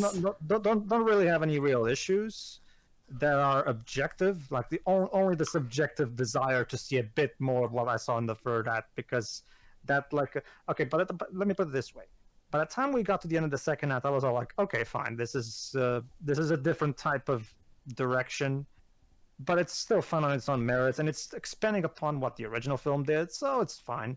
But then when we get to the third act, then I get that tease. Oh, never mind, he can do that minimalistic direction, and it just made me now I'm tempted. No, now you're making me wish for more. No. Now that you How ironic. Now that you're showing me you can do it, you're making me wish you did this for the entire movie. Not fan service. I mean the type of direction. Yeah, I get what you mean, though. I mean, I do wonder if maybe he wanted to play it carefully because, he's seen what has happened to a lot of people who have tried to replicate Kubrick's style and have seen, Bleach for it. Oh, true, but The Shining in specific is something that's easier to replicate than something like 2001. So I think it can be. It's easier to replicate than something like 2001. Well, okay, Pedro. Question: I haven't seen. I haven't. I think you have seen it, but I haven't seen it. Compare this to how the fan service is treated of this in Ready Player One. Like, is it just using stock footage and that's it? No, this has gotten the fan service in this movie has nothing to. This movie actually has dignity for one, and no, Teo. The fan service in here is purely visual and circumstantial, and actually the story justifies its existence. Unlike Ready Player One, where the characters will flat out stop the plot to just talk. Hey, by the way, do you know about this movie? Yeah, it was directed by this guy, and it was really yeah. Thank you for that trivia. Can we get back to the plot now? Or What little plot All there right. is. All right. it's don't worry. When we get to Ready Player One, it will become much like Teo, you're insulting this movie. I mean, by even I can imagine. My is dictated by ignorance, as you can imagine. Ready Player I One can really pretty did much this be movie for 3 described. hours. Ready Player One can pretty much be described as, oh, hey, that exists. Let's throw it into the movie. Bam. Yeah, me and Pedro just found it as a better Oh, look. Reddit to the movie. Yes, King Kong is in the movie. Are you actually going to do something cool with him? No. It's like Okay, then. that clip from Little Meter. I know what that is. But anyway, let's continue because the movie was already long as it The is. point is, yeah, it's a pretty good movie for what it is. That's it. I'll go next actually because this is fine as a sequel. I still stand on my point, but aside from those moments, it lacks a bit the scare factor. There are sparkles of this a bit everywhere actually in different kind of forms. The movie, I can tell this, the movie is very gentle. It is very elegant in presenting even the scare. It doesn't resort to very cheap jump scares. It doesn't really flashes like loudly towards the camera, which is very painful on my part. This is I'm very susceptible, but I think it lacks to build the tension until the climax. Ironically enough, the moment should be the fan service just because it's built like that to make works it the better. This is also tied for me to the score. Because I do believe that the score overall is a bit weak until we get the callback to the first movie. I get what the composers wanted to do because throughout the entire movie we get this constant heart beating that symbolizes how the tension is at that moment. It's actually a clever way, but I do believe it still needed some a bit more slightly louder instrumentals because they are there, but they are so quiet throughout the entire movie, and it's a bit detrimental. This movie kind of needed a bit more of a score to accentuate potentially the tension or the hauntingness of it, which basically hits you back like a whiplash when you get to the Overlook Hotel in the third act. Other than that, I'm kind of sad that they had to kill Danny at the end, especially because now that I know that in the original book he didn't die. Again, I do wonder if Warner Bros. Just wants to start now milking this franchise potentially by having, Abra being the new heroine and, killing these psychic vampires left and right. It's funny because this is also sort of a thing with the original Shining movie where that killed Dick Halloran even though he survived in the book. Okay, to be fair, they could still pull something out of their asses and say that she still talks with him as a ghost, so there's that. I'll just say this, they're probably going to be kicking themselves if the sequel to Doctor Sleep that Stephen King writes, assuming he does write a sequel to it, has Danny as the main protagonist again. We'll have to see. To be fair, the Stephen King approved of his movie in the end, so maybe if he writes a third book, he might accommodate potentially that to say that potentially he's retired, he's too old, and Abra has to take the spot potentially. The possibilities are there just to, still land gracefully on this. Mm-hmm. But we'll have to see. Otherwise, no, this is better than what I expected. In an age where reboots, remakes, and sequels to old properties due to the nostalgia milking tend to derail or have the whole, scrap the old, the new is so much better. If you're not following, you're a bad person. This feels more elegant in its way. I still believe it does, trying to still having that kind of message, but because of the themes that the original movie also had, I do believe it works a bit for the better, and it's more elegant, really aside from the fact that Danny has to die. Yeah. But yeah, that's pretty much it for me. I actually really wasn't expecting the fact that in this day and age we will get a villain, and not just that, a set of villains that are so disgusting in their behavior. True, the movie is still R-rated, but I can tell that this is a movie that takes full advantage of its rating, not necessarily for gore, but for despicable stuff, which Yeah. cool by me. Like, and it's also a good message, you know. It's all which ties also a bit back to Stephen King. I think that most people remember, but Stephen King books did actually had morals in the end, just probably covered between the layers of these cliches and his bizarre stuff. But yeah, I like how this movie pays respect to both its elders, Kubrick and King themselves. So that's cool. And yeah, I kind of agree with Pedro. I would like to see this director trying to do a full-on homage to Kubrick, not just a bit, an entire movie with that kind of directing style. Because if you're gonna need to rip off someone, might as well go full through and do something that it's not broken. Might as well. But yeah, that's me. Next. I'll go next. This movie, yeah, again, I've read the book. I really enjoyed it. I'll admit, part of me was surprised when I heard all the glowing positive reception to this movie, because I was so certain that this movie, some way, in some shape or form, was going to have a mass hating. Like, if it either was not going to be able to please fans of the Kubrick film, or if it wasn't going to please fans of the original Stephen King novel. But no, and it did more than that. It got Stephen King to actually say that he enjoyed it, and apparently it retroactively got him to like the original 1980 film. It helped that they added on that bit with Jack's character here and there, but yeah, I mean, Mike Flanagan went above and beyond, and I tip my hat off to him for that. Okay, so adaptation-wise, this book works, properly as a sequel to both the movie and the book, in a sense where it does adapt the book pretty well, but accommodates by, obviously not having certain things that occurred here or there happen proper as well. Also, yeah, that finale with them blowing up the hotel was probably another nice homage to the original Shining book, where they did just that, to overall pretty much take away the site for ghosts to live by here and there. So kudos to that. I will say this, though, I was a bit bummed out that they didn't have the finale scene where the ghost of Jack Torrance actually redeems himself and helps Danny, take out Rose and finally gives him a final goodbye. Don't get me wrong, the scene with him as a kid and his mom's ghost, that was nice too, but I kind of would have preferred to have seen, Danny live, and Jack Torrance also get to redeem himself. I mean, heck, they even got a look-alike for Jack Torrance while they were at it. Like, might as well go the full hog with it. Now, that said, unlike a lot of sequels or reboots that try and replace the protagonist with a newer protagonist of sorts, I will give this movie credit that Danny at least, got to be awesome, and his sacrifice was one of the most noble sacrifices I've ever seen in fictional media here and there.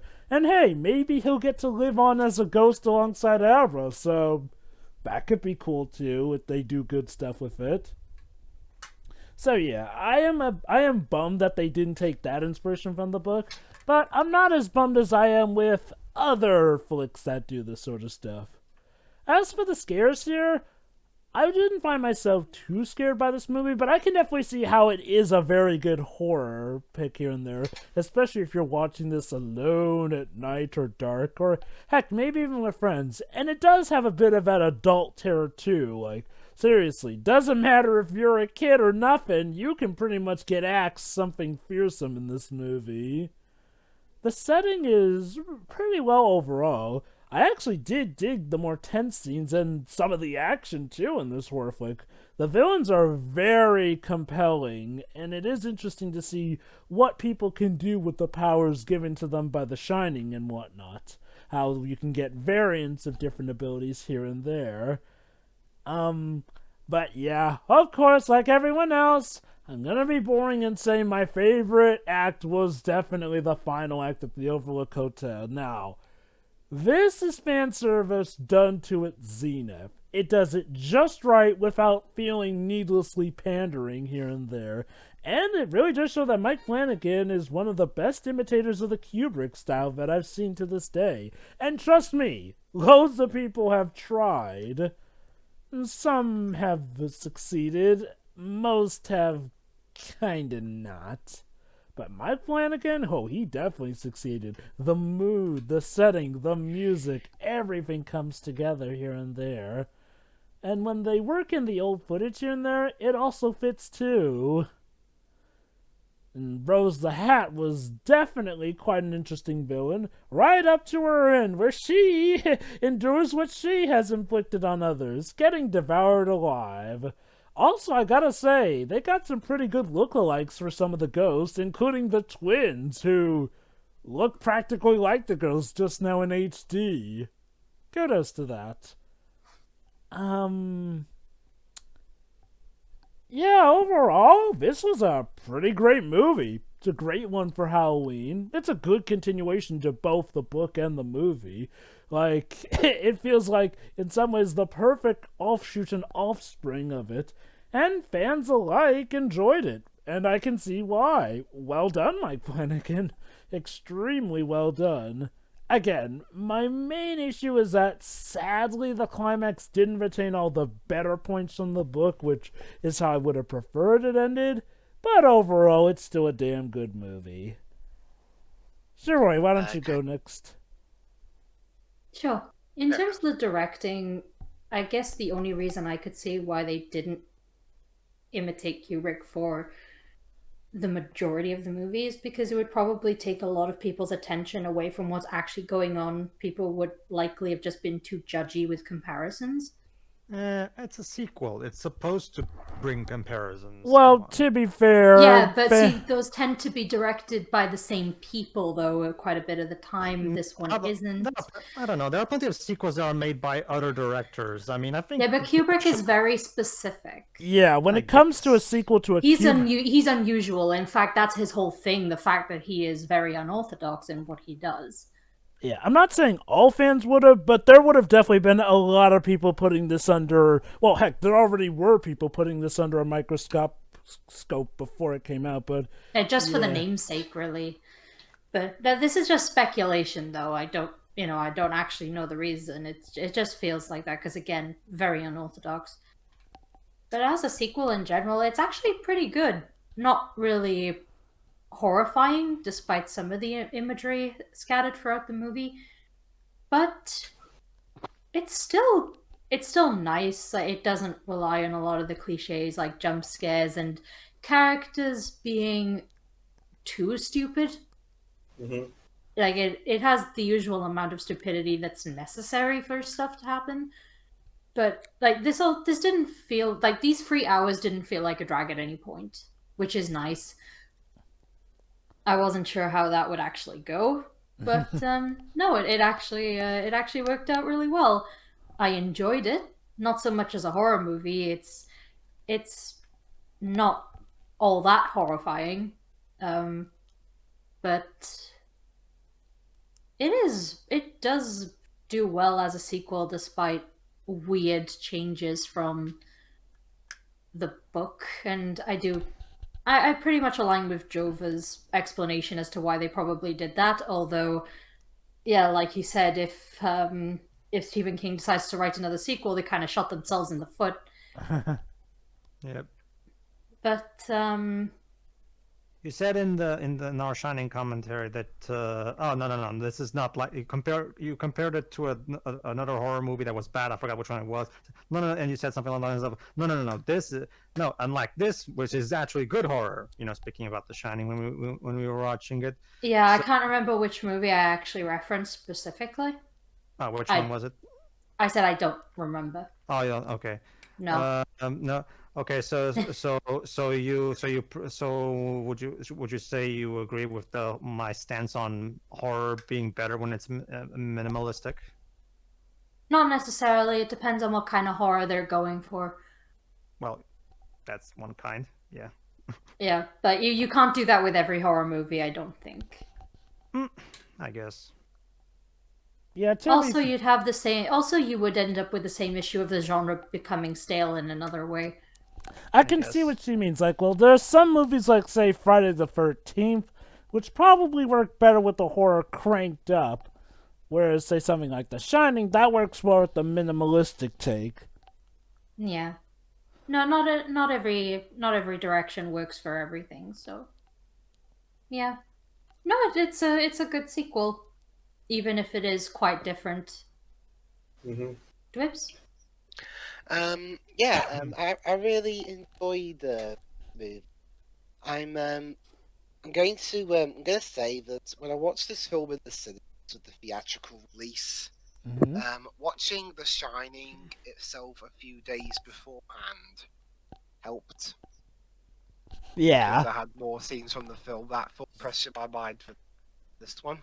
Mm-hmm. Now that I've seen the director's cut, I get a bit more context and especially with that, especially and also more enjoyment, especially that bit with the especially that scene with where they basically say, "Oh no, he wasn't. Jack wasn't just a crazy arsehole." Mm-hmm.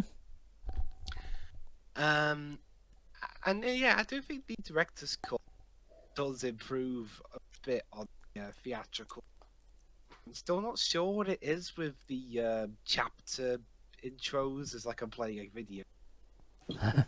I guess the idea is to make it sort of feel like, you are getting a book adaptation. I mean, at least hey, it's a better way to make some piece of literary media about I don't tilt. Ewan McGregor and Rebecca Ferguson with Danny and Rose and this is called Rose the Hat, but Rose the villain. The actress playing the younger protagonist is too.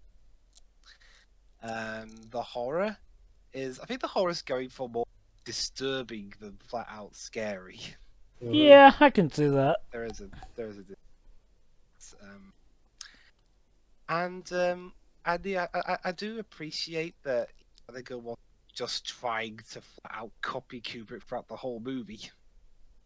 Otherwise, I get it as a sequel, but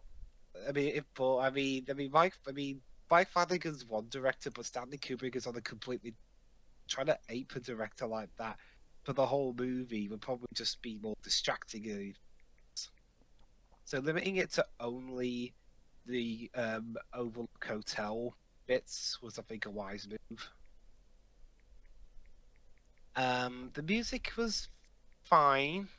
Again, it's better when it's a mix of the Shining theme. And so I really dig this movie. I wouldn't say it's.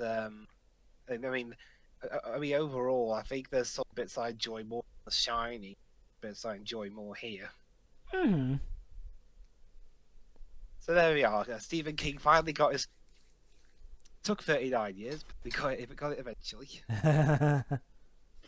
So, good news, guys.